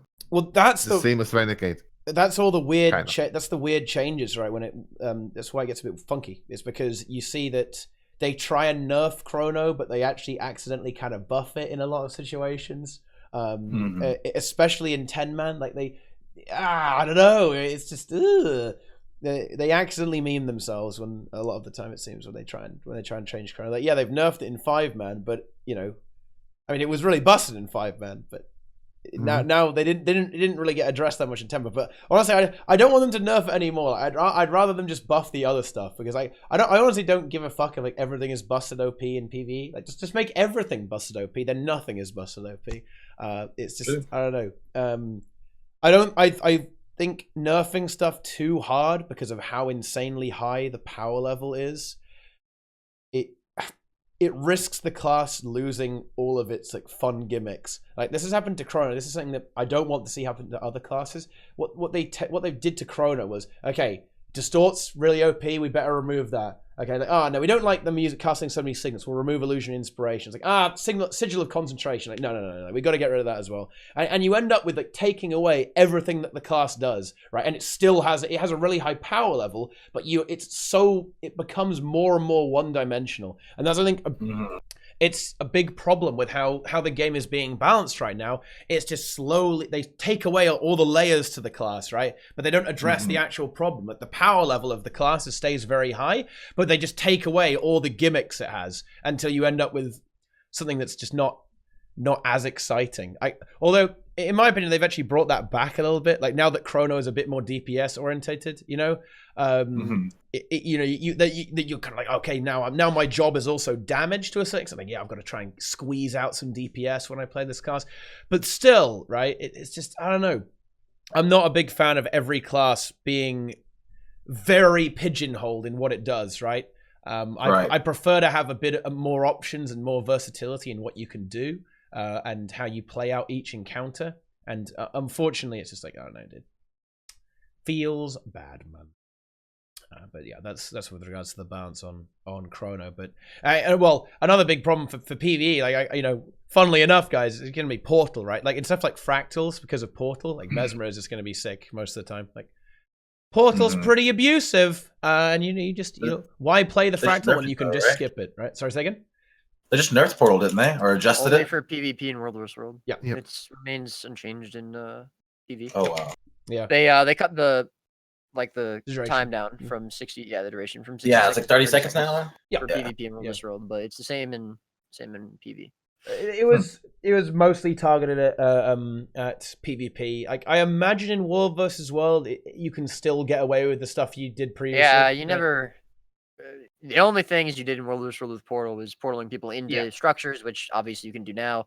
Just the same, pretty much just the same. Or portal bombing, which is not really considered a real strat as such. And it also does not affect it. I think it works. Honestly, it doesn't work, Yeah, either does it. Yeah, I don't really like the change, to be honest. I think it's unfortunate. I think portal play is actually really interesting in PvP, and it's kind of a shame that they changed it or basically made it unusable now. Well, I mean, don't you think it was a very problematic ability though, right? In PvP, like like, as long as Portal is in the game, like Mesmer will be very difficult to dislodge, right? Yes, I think. Well, here's the thing. I think that Portal made Mesmer necessary, as like the meta in PvP for like competitive teams, but the thing is, like, it still is because of how strong Mirage is. But I also think that if it was between having like good Portal plays or the current Mirage plays, I would much rather have good Portal plays. And I mean, back like a couple months ago, there was a TeaTime I was on where we were talking about how we were talking about stuff like this, and I said that I think Portal needs to be nerfed. And I think that it did need to be changed in some way, but I just don't think this was the way to do it. Like I think completely taking it out was the wrong choice, because there are some really cool games that or like matches or whatever were plays that were just based off Portal, and I think it's a shame that you don't see that anymore. Like you could do some really cool stuff with Portal. And it was a unique kind of mechanic, and you can't do that anymore, which is just unfortunate. Yeah, but yeah, I would agree with that sentiment. I think it led to interesting gameplay, right? Like whether it was too strong or not. There could have been other ways to change it, rather than reducing the duration. They could have, say, increased the cooldown, for example, right, as opposed to making it more difficult, like very difficult to actually use, right? You know what I mean? The main issue with it, from my point of view, and I could be wrong with this, was that the only real counter to Portal was another portal.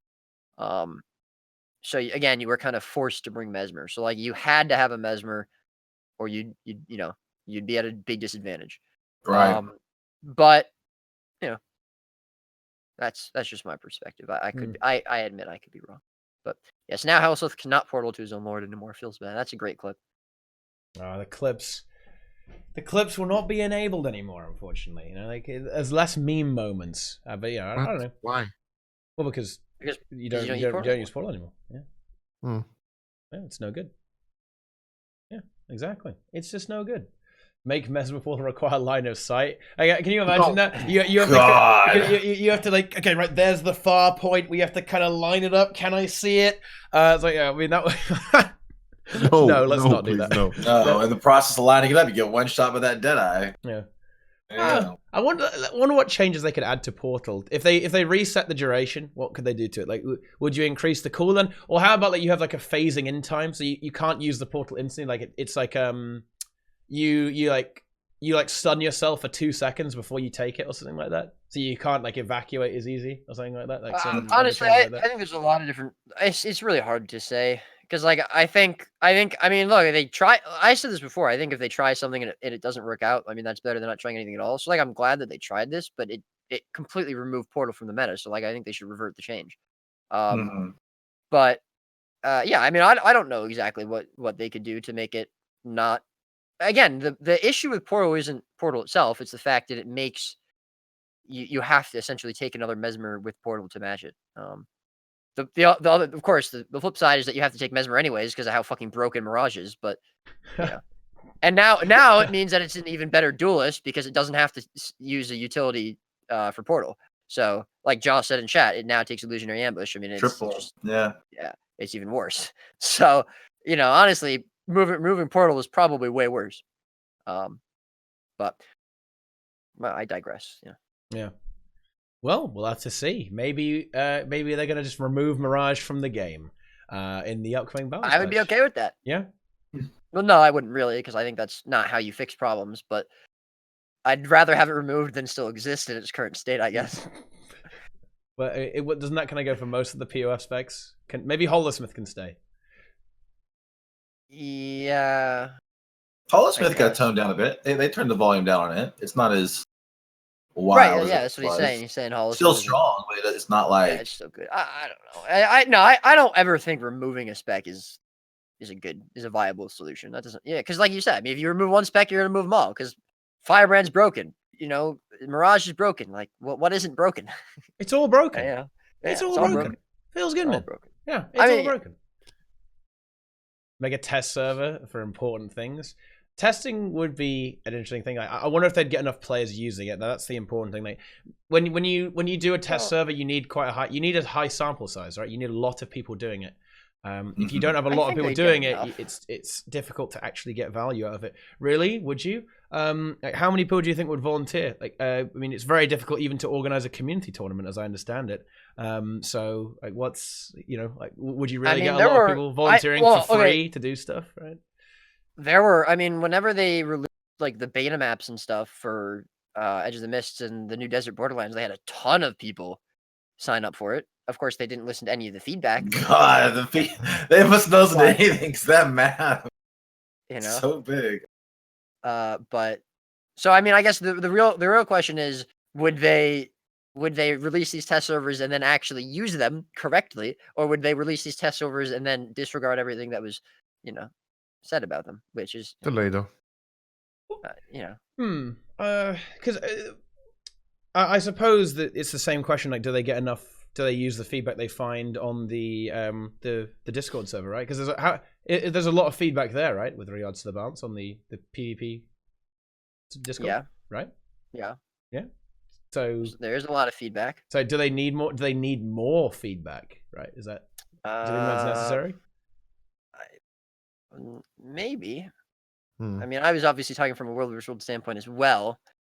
You know, I think it really depends on how they use the feedback given. Yeah. Well, when it comes to World versus World balance, I mean, that's I don't know. I'm not talking just balance. Abandon all hope. Oh, yeah, stuff like the maps. I mean, just abandon all hope. Yeah. Okay. Like, you're going to be stuck with Scourge forever. I'm just, guys. Seriously, if you're playing World vs. World right now, you're going to be playing Scourge in 5 years' time. Like, seriously, well, until they release the next yeah overpowered necro spec. True. I don't know. I do feel bad for World vs. World, especially because I've had a big fondness for Mesmer in World vs. World, and just to see it, ouch. I really don't like what happened to Mesmer recently in World vs. World. I don't like the new Signet. I think is a lot worse in World vs. World. Feels bad, man.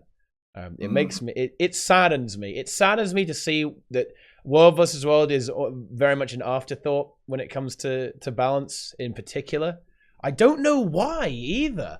It's like, who complains the most? It's either PvP or World versus World. I don't know why they don't get any attention for World versus World balance. I don't know. And honestly, I feel like it's pretty obvious, right? I think if I'm looking at World versus World, like, okay, what do you think is the problematic class with World versus World? I wonder what it could be. It's like, it's got a name.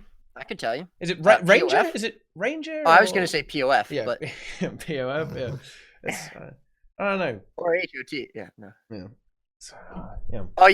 You think buffing Ranger would fix World vs. World problem? Is it like Ranger? Is that too overpowered? I think Druid should be useful in World v World raids. Is it Thief? Is Thief too overpowered in World vs. World? Is that what it is? Is that? It's broken as fucking GVG. Yeah. Oh, dude. Well, it turns out, that it's Staff Daredevil, right? It's very, very strong. Yeah, incredibly strong. It's so strong. Yeah. Dude, we went in a round where someone did like, it was like something like 100k DPS in like a round. But for GVG, that's a lot.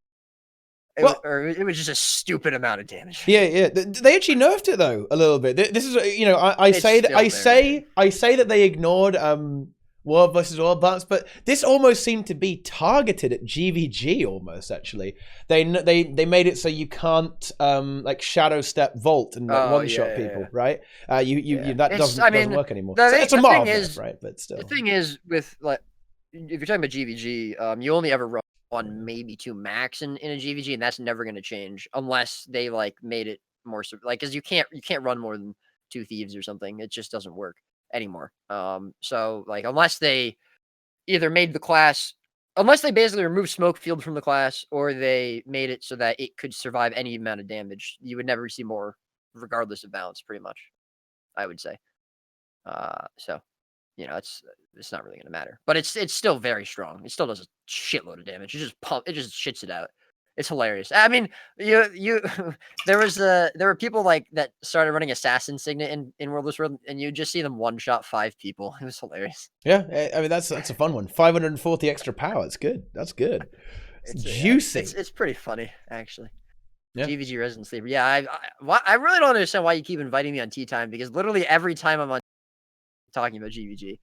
Without fail, this is literally a PvE patch TeaTime, and we're talking about GVG. This is disgusting. You know what? I'm never GVGing again. I hate GVG. All right, I'm done. I love PvE. All right. Yeah. Living Story is the best. Look, I mean, there's actually everyone says that every other game mode is Resident Sleeper. It's a bit sad, actually. This is something that it's kind of a bit of a rant, guys. I don't know why everyone kind of shits on each other's game modes. Okay, it makes me a little sad. Come on, guys. We should all be friends. I just feel like people are tired of hearing me talk about the same thing. No, trust me, it's not that. Like if you go to a PvP stream, you can find how terrible World versus World and PvE are. Honestly, if you go to a World versus World stream, Yeah, me too, right? Like, but if you go to anyone talking about these other gamers, you can find out how much the other ones don't matter. It's just, I thought Guild Wars 2 was the friendliest, MMO community. Why is it that everyone seems to like have a desire to tell everyone how terrible everyone else's playstyle is? Come on, guys, it's time I'm right, to you're wrong. it's time to stop that. Okay, it's time to fucking stop that shit. Okay. When comes the promised Fractal leaderboard? Well, I mean, Ooh. Leaderboard, I don't think I would actually like leaderboards for everything. That would be cool. Hmm. Just literally everything in the game. I just want a leaderboard for it. That'd be great. What, World vs. World leaderboard? Kill leaderboard? Literally leaderboard? everything in the game. Casual The RP most, leaderboard? the most towers flipped, the most kills per server, the most keeps flipped. I want like I said last week, the fastest raid clear, the best guild completion of a world boss in open world, everything, man. All right, the most bounties killed in POF, everything. I want a leaderboard for everything. Yeah. Just, path of leaderboards is what I want the next Path of leaderboards. I like that. New expansion. Yes. No Octavine, specializations, just one burn leaderboards. group. Who's got it the fastest? Yeah. Okay, we've really devolved now, boys. Yeah, we really have developed. I mean, because honestly, like imagine how much more bad behavior there would be if there were leaderboards for everything. Honestly, Ben, you're not wrong. Okay, there'd be people like win trading, Is like Ben world ever bosses. wrong, Dude. Okay? Win trading world bosses? That'd be amazing. Imagine, dude. Okay, I'll give you 100 gold if you AFK on this next burn phase. Well, seriously, you'd have people like you'd have a guild like Nike's one burn Octavine guild would be there trying to one burn, and then so you go, all right, boys, get in this map and AFK next to it and scale it up. It's like seriously, that would actually happen. Like it would be great. It would be intense, dude. Dude, you would have people griefing each other's instances to ruin their kills. Yeah, you would. Yeah, the amount of griefing would be hilarious, and it wouldn't be hilarious for those involved, but it would be kind of fun as an outsider. Yeah, I don't know. I don't have anything else to say though, to be honest. I mean, there's not much else to really talk about. Why did someone at Ben and say, "Can we have a release date for Lost Ark"? But how would he even know that? Ben, give him a date, dude. Just give him a date. Just say any day. Just say just a say completely tomorrow. random date. Yeah, that's the best way to do it. Oh, someone is talking to me. Boy, I can't wait for YouTube to come to this point and be like, wow, we got baited into this tea time. They spent 10 minutes talking about the living story and then nothing else. Like, CVT. the last hour and a half has been us like, what are we even talking about? Yeah, I always find this. YouTube. Now, this is actually a fun fact, guys. This is we can be a bit of a podcast. I need to get that good quality podcast mic so I can get the radio voice going on. But it's just whenever there's actual content, we just burn through it instantly. It's like, well, now we just talk about nothing. When there's no content, we shit talk the game for like 3 hours. So it's all right, boys. All right, let's settle in. So let's just let me sit go grab back, a drink. relax, and let's get cracking, shall we? Yeah. So, man, let me tell you, those alliances, boy.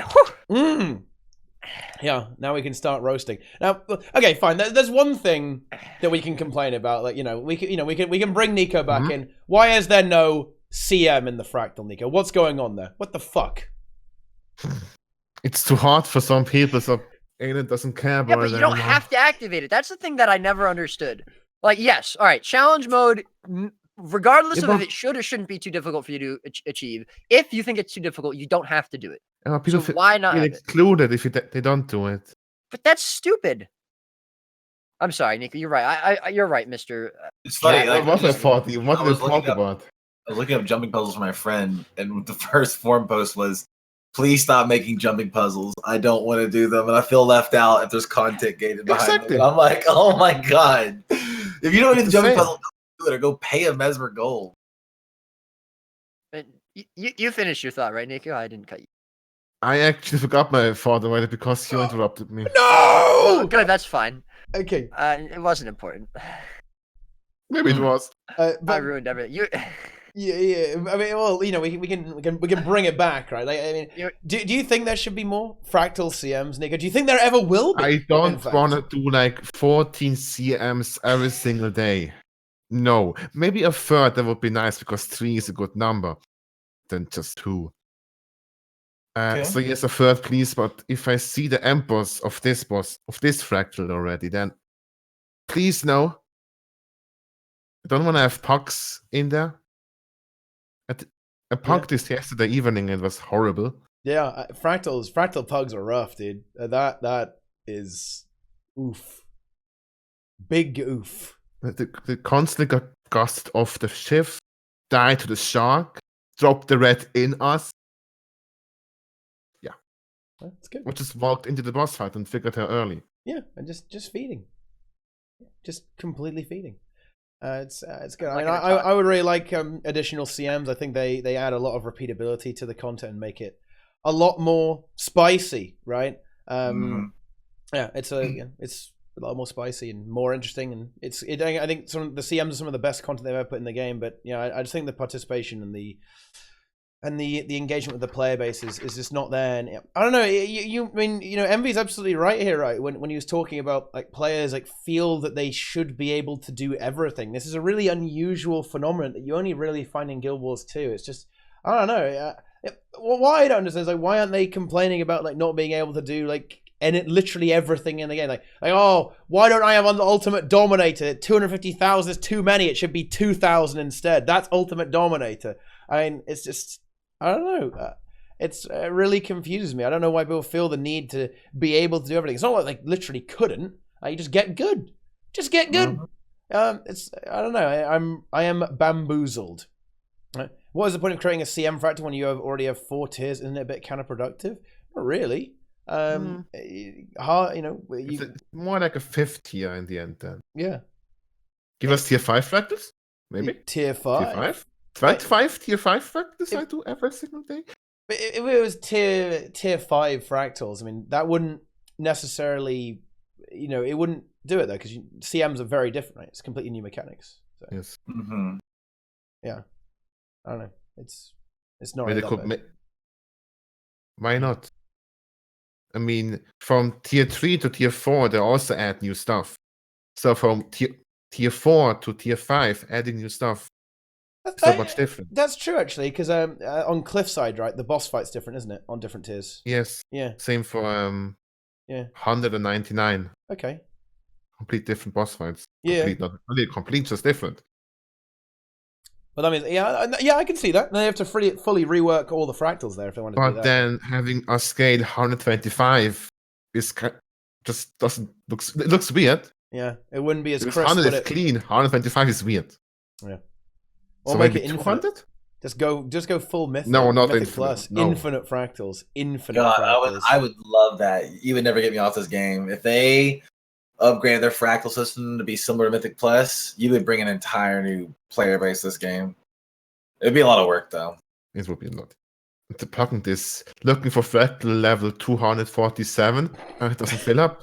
Because the fucking group of 574 is just better. Those claps not in 1,000. Infinite difficulty, dude. Literal infinite fractal. And then a leaderboard because who can get the highest? Leaderboards are planned since 2013. Please. It's been a little while. There's been a few delays with the fractal leaderboards. Right? Just a few, just a little bit. But yeah, it'll be good. I don't know. The pushback against hard content is interesting, and it feels bad. And to be honest, now we can really get into the roast phase. What with the recent episode, I think it's very obvious. It's very obvious to me what kind of game Guild Wars 2 is supposed to be. Okay, Guild Wars 2 is, in a way, it's supposed to be the blend of a TV show with a video game, in my opinion. Like it's halfway between an interactive media and a non-interactive media, and I think that's what really appeals to the audience that they want, which is very much a more casual audience. It's like borderline single player episodic story content. And there isn't much room in that. I'm really sorry, guys. There's not much room in that for PvP or really hardcore content. It's just it doesn't really work out that well. The amount of effort and like how well executed the story was, like how many resources must have been actually kind of dedicated to executing the story and the way it was executed, right? Compared to how much is assigned to the other game modes. It's just it's I don't know, it's a lot. Like the execution and the resources compared on Living World compared to everything else, I don't know what to tell you, dude. Like it's pretty obvious where the priorities are, and I don't know, change my mind. Seriously, can anyone change my mind on that? Does anyone even want to change my mind on that? It's just, I was so impressed by the story, but at the same time, it kind of made me go like, oh, fucking hell, dude. Like, they're really doubling down on this, aren't they? Like, oh, shit. Well, the thing is, like, they could have really good narrative design or whatever, and that's what makes the story so great. But I mean, how is that going to translate to world versus world and PvP? You know what I mean? Like, it's different areas. So, I mean, I think you're right. They certainly like pump more resources into Livery Store. I mean, obviously, I think you're right. I definitely agree with that. But that might just be that's where their strengths lie. I mean, I would assume they also have good developers for World vs. World and PvP, or had. You know, I don't know. I mean, they created a pretty good game mode. Hey, it's an awesome game mode. Yeah. That's why I keep coming back. I don't know. Just the way. I mean, not all episodes are as great. Yeah, obviously. It just feels like the other game modes are in maintenance mode to me. Like, I'm sorry, PvP boys, and particularly World versus World boys. It's kind of like, you know, they don't want to remove World versus World because that would feel like they're, you know, it's like, whoa. I thought Guild Wars 2 was a World versus World game, so they just kind of let it tick along, right? It's I don't know. It's bleeding. It's not bleeding. It's just the. Oh, it's definitely bleeding. What? It's gushing blood. 25 stacks, huh? Is that what we're dealing with here? Well, I mean, people have just been dropping out of it over the course of the last few years. You know, is what I mean. Like, yeah, it's bleeding players. It's bleeding players. Feels bad, man.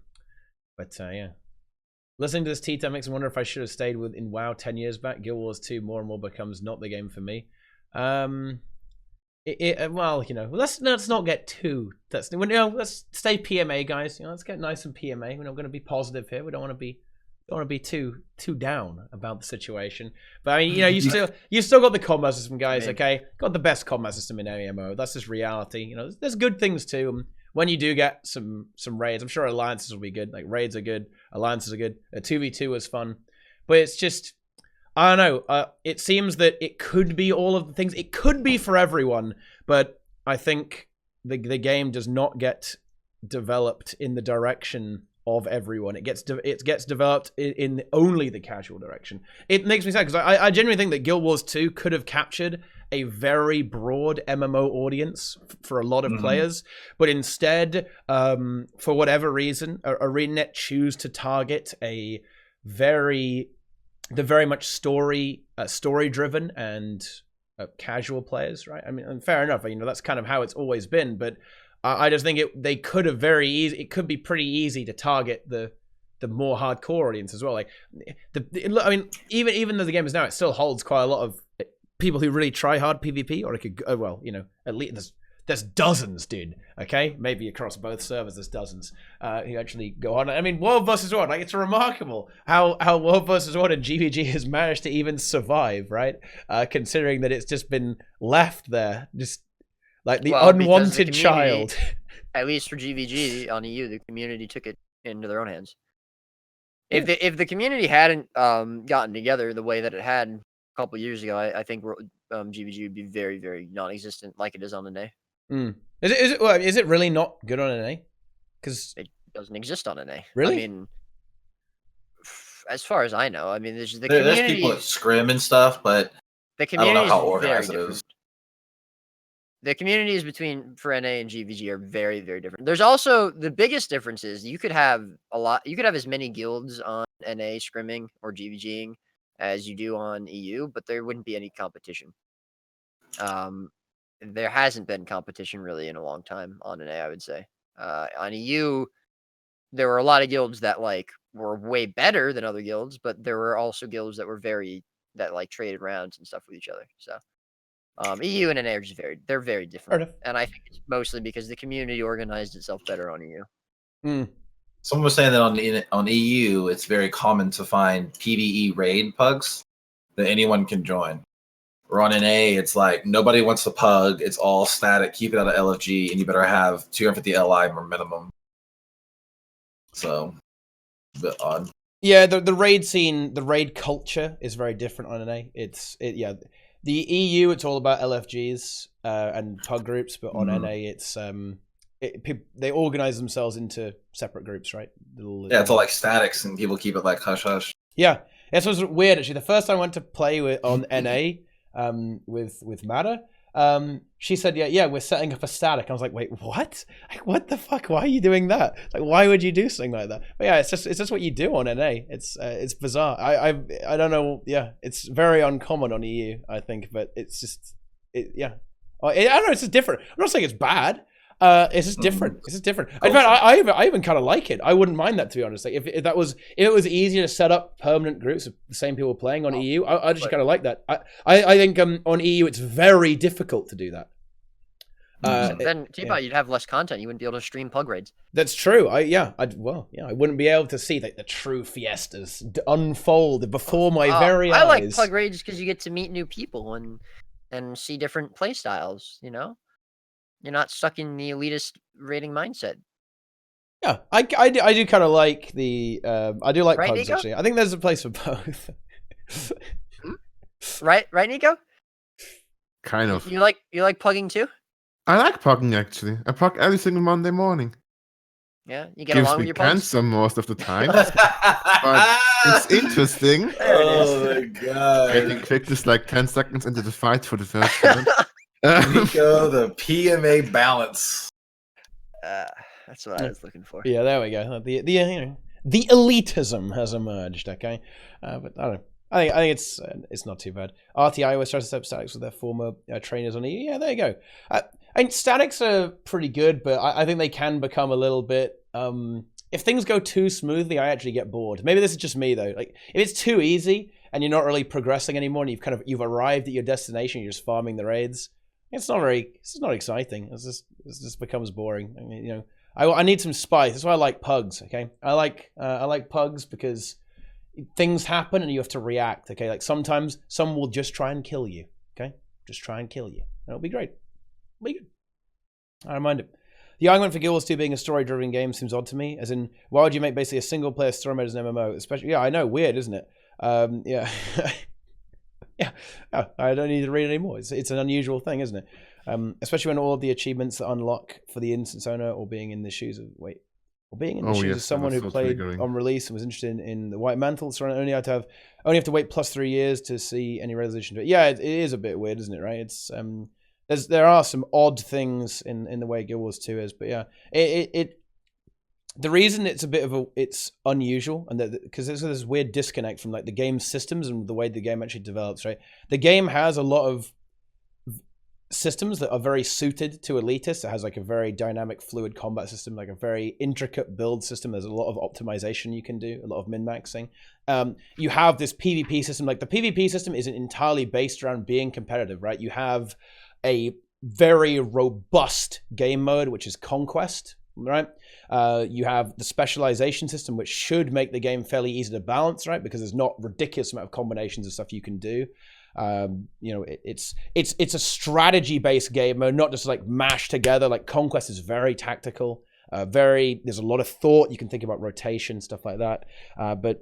And then you have World versus World. Like World versus World, like has such an insane amount of depth to it, right? It's not all about fighting, but it's about like, well, it turns out people like that, but it could be about like drawing enemies out, like attacking here, attacking there, two-pronged attacks, like attacking on different maps simultaneously, right? And there's a lot of stuff that could be really interesting in the way you could play it. And in World versus World, like the customization, like the different strategies, the different compositions, different play styles you could have, it's basically limitless, right? So you have all these systems that in theory should be very appealing to a more hardcore player, but it just doesn't get developed in that way. And that's why people get a bit frustrated, because they feel this separation, they feel dissonance between what they think the game is and what the game sometimes looks like, and then the way the game actually gets developed. It confuses people and it makes people upset, which is why you see, in my opinion, why you see such a fractured community. It's why you see people saying stuff like World vs. World Resident Sleeper, or PvP Resident Sleeper, or I don't know, PvE Resident Sleeper. You see a lot of the community is very fractured, very separated, right? If the community was more united, I think it would be better for everyone. But I think it might not work out so well. Game modes, Pog, exactly. There's more than one, guys. How about that?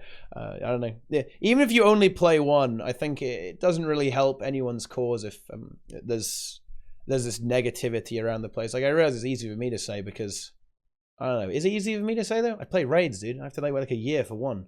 I don't know.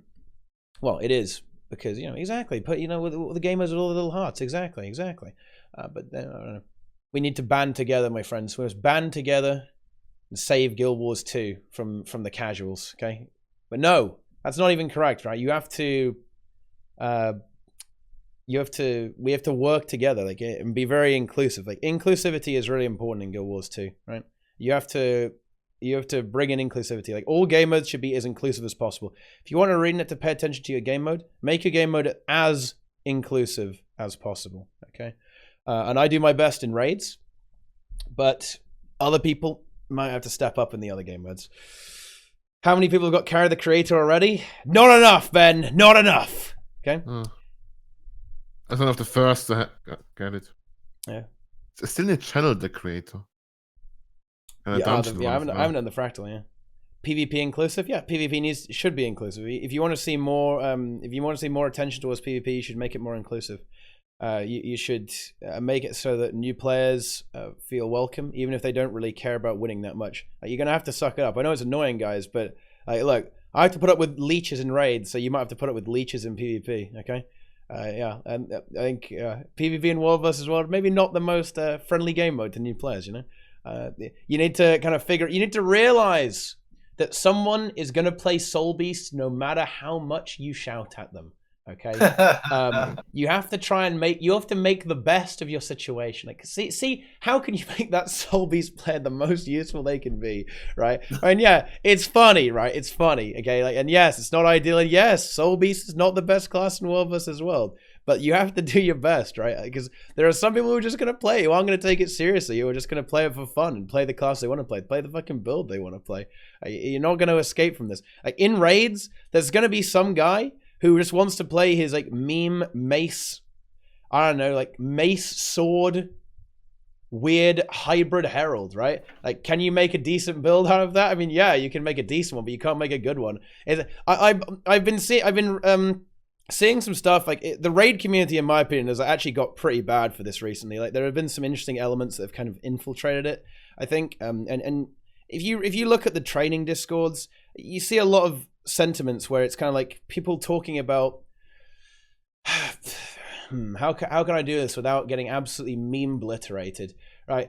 I think there's a disconnect between the raid community and real raiding. Okay, I think people have isolated themselves into cliques and are very much disconnected from real raiding. Like, even if you play in a training raid, or if you're in like a more tryhard group, don't forget what 90% of actual raids are. Like, 90% of actual raids are all about getting the kill at all costs. Okay, so when I go on a training Discord and say, yeah, dude, like, we don't really tolerate people playing heal necro, right? Or, don't say that heal necro is incredibly overpowered. Like, that to me is like, guys, like, why are you fucking up? Why are you ruining this? It's like, oh my God, like, what is wrong with you? Like, when I see people in these Discords saying something like, imagine being so bad that you need heal necro, or I feel bad for playing heal necro because people don't deserve the kill. It's like, fuck me. Like, do you want this game mode to die? And bear in mind, guys, like, I finally had the opportunity to say this to my own community, because I said this to the World vs. World community. They didn't like it.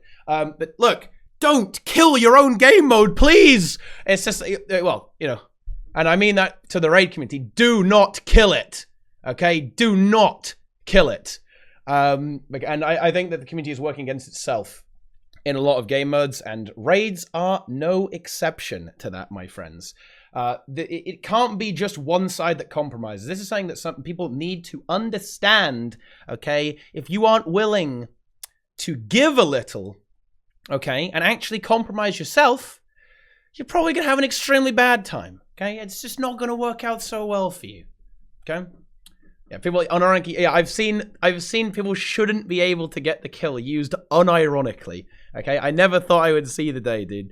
It's just like, no. Real raiding is people just want to get the smoothest and easiest kill possible with minimal effort, okay? And I don't know. I am sad. Okay, I am Teapot, sad it's that this about the attitude journey, not has. the destination. Okay. In a way, yes. But some people don't care about the journey, and the thing is, just saying to people, get good, and not even willing to accept that some people think this way is insane. Okay, it's absolute insanity. But this is very prevalent in the Guild Wars 2 community. I think a lot of players genuinely do not accept that that more casual players or the more casual audience don't think the same way as them. I can understand disagreeing with it. In a lot of ways, I disagree with it. I think that, you should kind of try to excel. But that's just my perspective. There are a lot of players who literally don't care about that. Right? And not recognizing that is utter madness. I don't know. Right. Rant over. I'm done. Okay. It's, yeah. Oh, I mean, I enjoyed it. Yeah. That was good. That was good. I don't know. I just really want us to work as a team to actually engage the community with the game modes that we love. Otherwise, the communities that we like, okay, are going to decay and bleed and slowly circle jerk themselves into oblivion. Okay, that is what's happening now, guys. Okay, don't stop it. Now that you guys know, stop it from happening. Okay,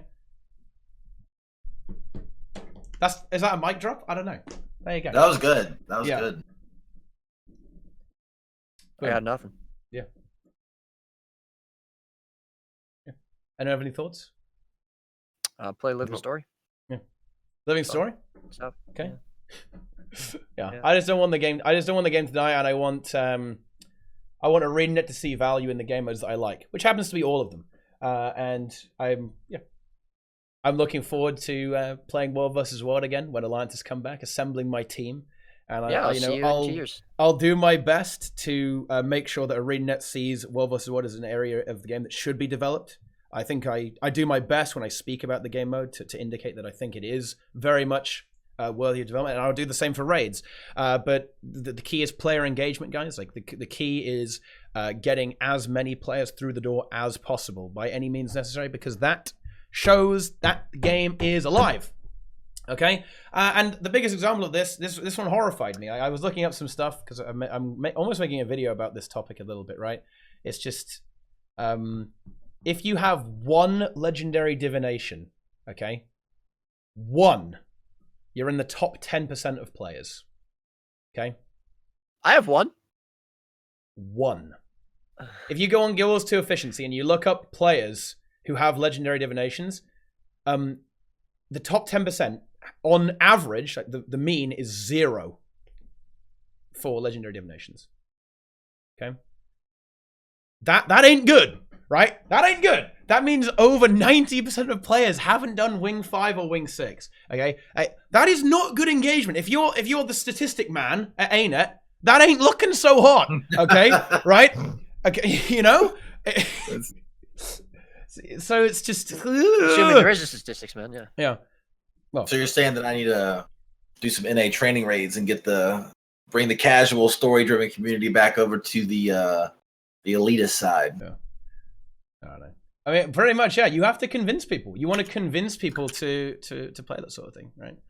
Because otherwise, ArenaNet will not see it as a worthy source of development. No, this is not me roasting ArenaNet, dude. If it ain't selling, you don't make more of it, right? That's reality. So working on World vs. World, yeah, fucking nice. Good job, Ben. I'm looking forward to it. I'm ready.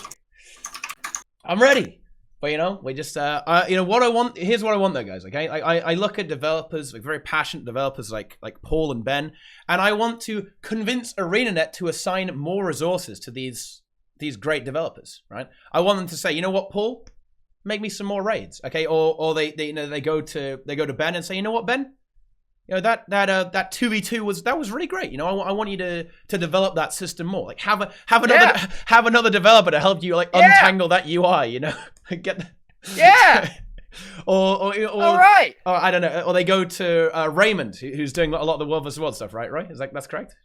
He's doing yeah, and they say, you know what, dude, the player base really likes World vs. World alliances. That's really kind of brought a new lease of life to the game. And then there's more resources assigned there. Okay, Stuff like that. All right. I want everyone to get something, right? You know? And the same is true for, I don't want to, and here's the thing, guys, right? Let me say this. If you're here and you only play Living Story, allow me to explain my position on Living Story. If you only play the story, that's absolutely fine, guys. If you just play the open world Living Story, that's absolutely fantastic. I think it's great content. And if you don't have a crazy amount of time to invest in the game and do raids or whatever, that's absolutely fine. That's absolutely fine. For a start, I think you could do raids if you wanted to. Just as an aside, just join some of my training raids. But okay, this sort of thing is not a zero-sum game. Okay, if there's more development on, say, World versus World, that doesn't mean there's less development on story, right? That's not how it works. No, that's not how this stuff works, guys. Okay, if they add a new PvP map, it doesn't mean that World versus World alliances are delayed for another month. No, right? And the same is true, by the way. Okay, like the story is not detracting from anything else either, right? Let's fucking go. Okay, let's go. Right, this is.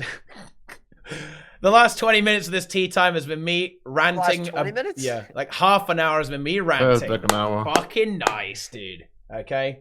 That's what we're here for, right? You know? Yeah. When there's nothing here to talk about, we're just going to recycle the same. That's why you're mighty.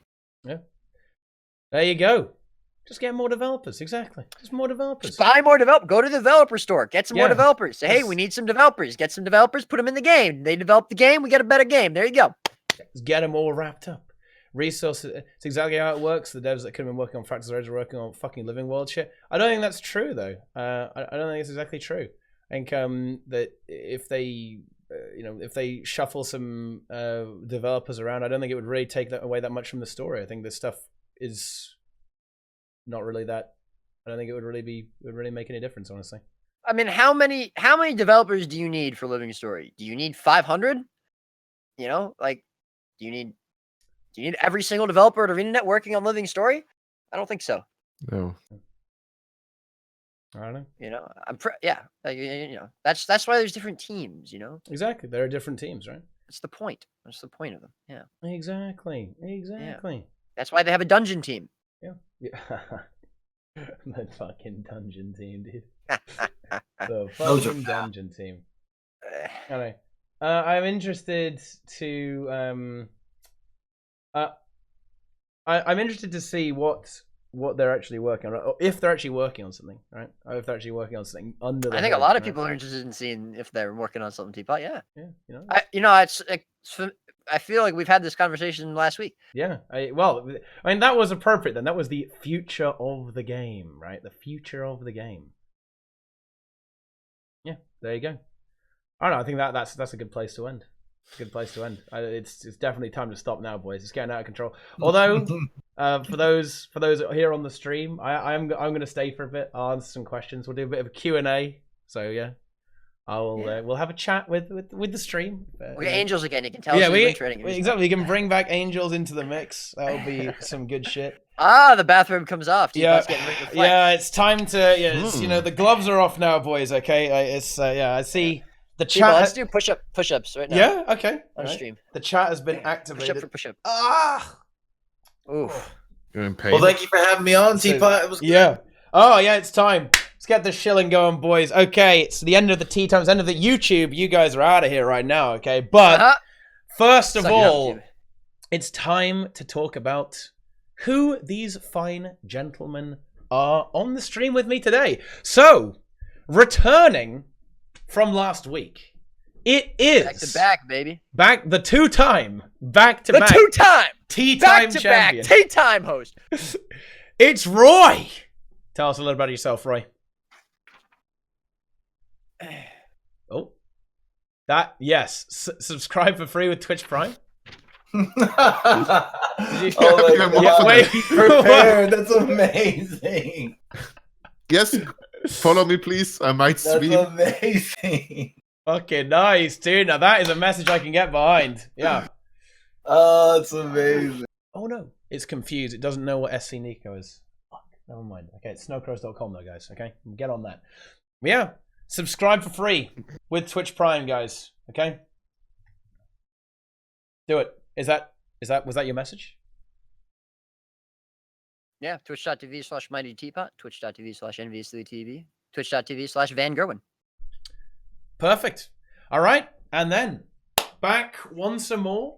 It's been a little while, but Envy is back. Envy. Hey. What are you up to these days? And we'll see you have returned. You betrayed us for BDO for a while. Okay. So BDO's servers are so bad they officially sent me a VPN so I could play it and stream it. Wait. How about that? Imagine if ArenaNet Ben was like, "Oh, hey Teapot, here's a VPN so you can play because the servers are so bad." I'm not even kidding. So I was just getting bored of it and just frustrated with all the problems. And what I like about Guild Wars 2 is you can just pick it back up. So I came back, made Astralaria in like a week, working on iPost, doing World v World, SPVP. Diaxon and I are getting the NA raid team back together. We're taking on EU. Yeah. We're gonna do some fun. So yeah, I'm streaming that, having fun. Trying to stream every day I can. Come on by. Thank you. There's some quality streams. Yeah, absolutely. Fantastic stuff. And from a quality fellow. Yeah. Hey. Yeah. I'd sub. Yeah. You don't have to. You've got a permanent lifetime sub to yourself. True. It's good. I'm stuck here. Yeah. And then over in the top right, we have Podcast Nico. Hello. Yeah, also known as SC Nico. Sexiest man alive. Many names. Thank you, Roy. Thank you. Yeah. Oh, he was rocking that. Where's the scarf, dude? Like, I know. I honestly, if you'd come on. Oh, there we go. I was gonna grab my scarf, dude. We could have been scarf buddies. Okay, so what do you want us to watch? Not often. I upload Mesmer videos sometimes. And yeah, that's it. I'm always on the stream. Pretty much always. Yeah. Yeah. Snowcrows.com, Snowcrows Discord, Van Gogh and Guild Wars 2 on YouTube. Don't just do Van Gogh, and otherwise you're going to get a guy throwing darts. Make sure you get that. Okay? What? Yeah, if you didn't know?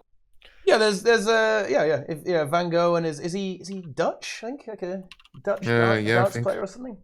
Like the name I picked for a Mesmer was Dutch, so yeah, I think it's Dutch as well. Oh, there you go. See? But anyway, and then finally, it's me, guys. It's time.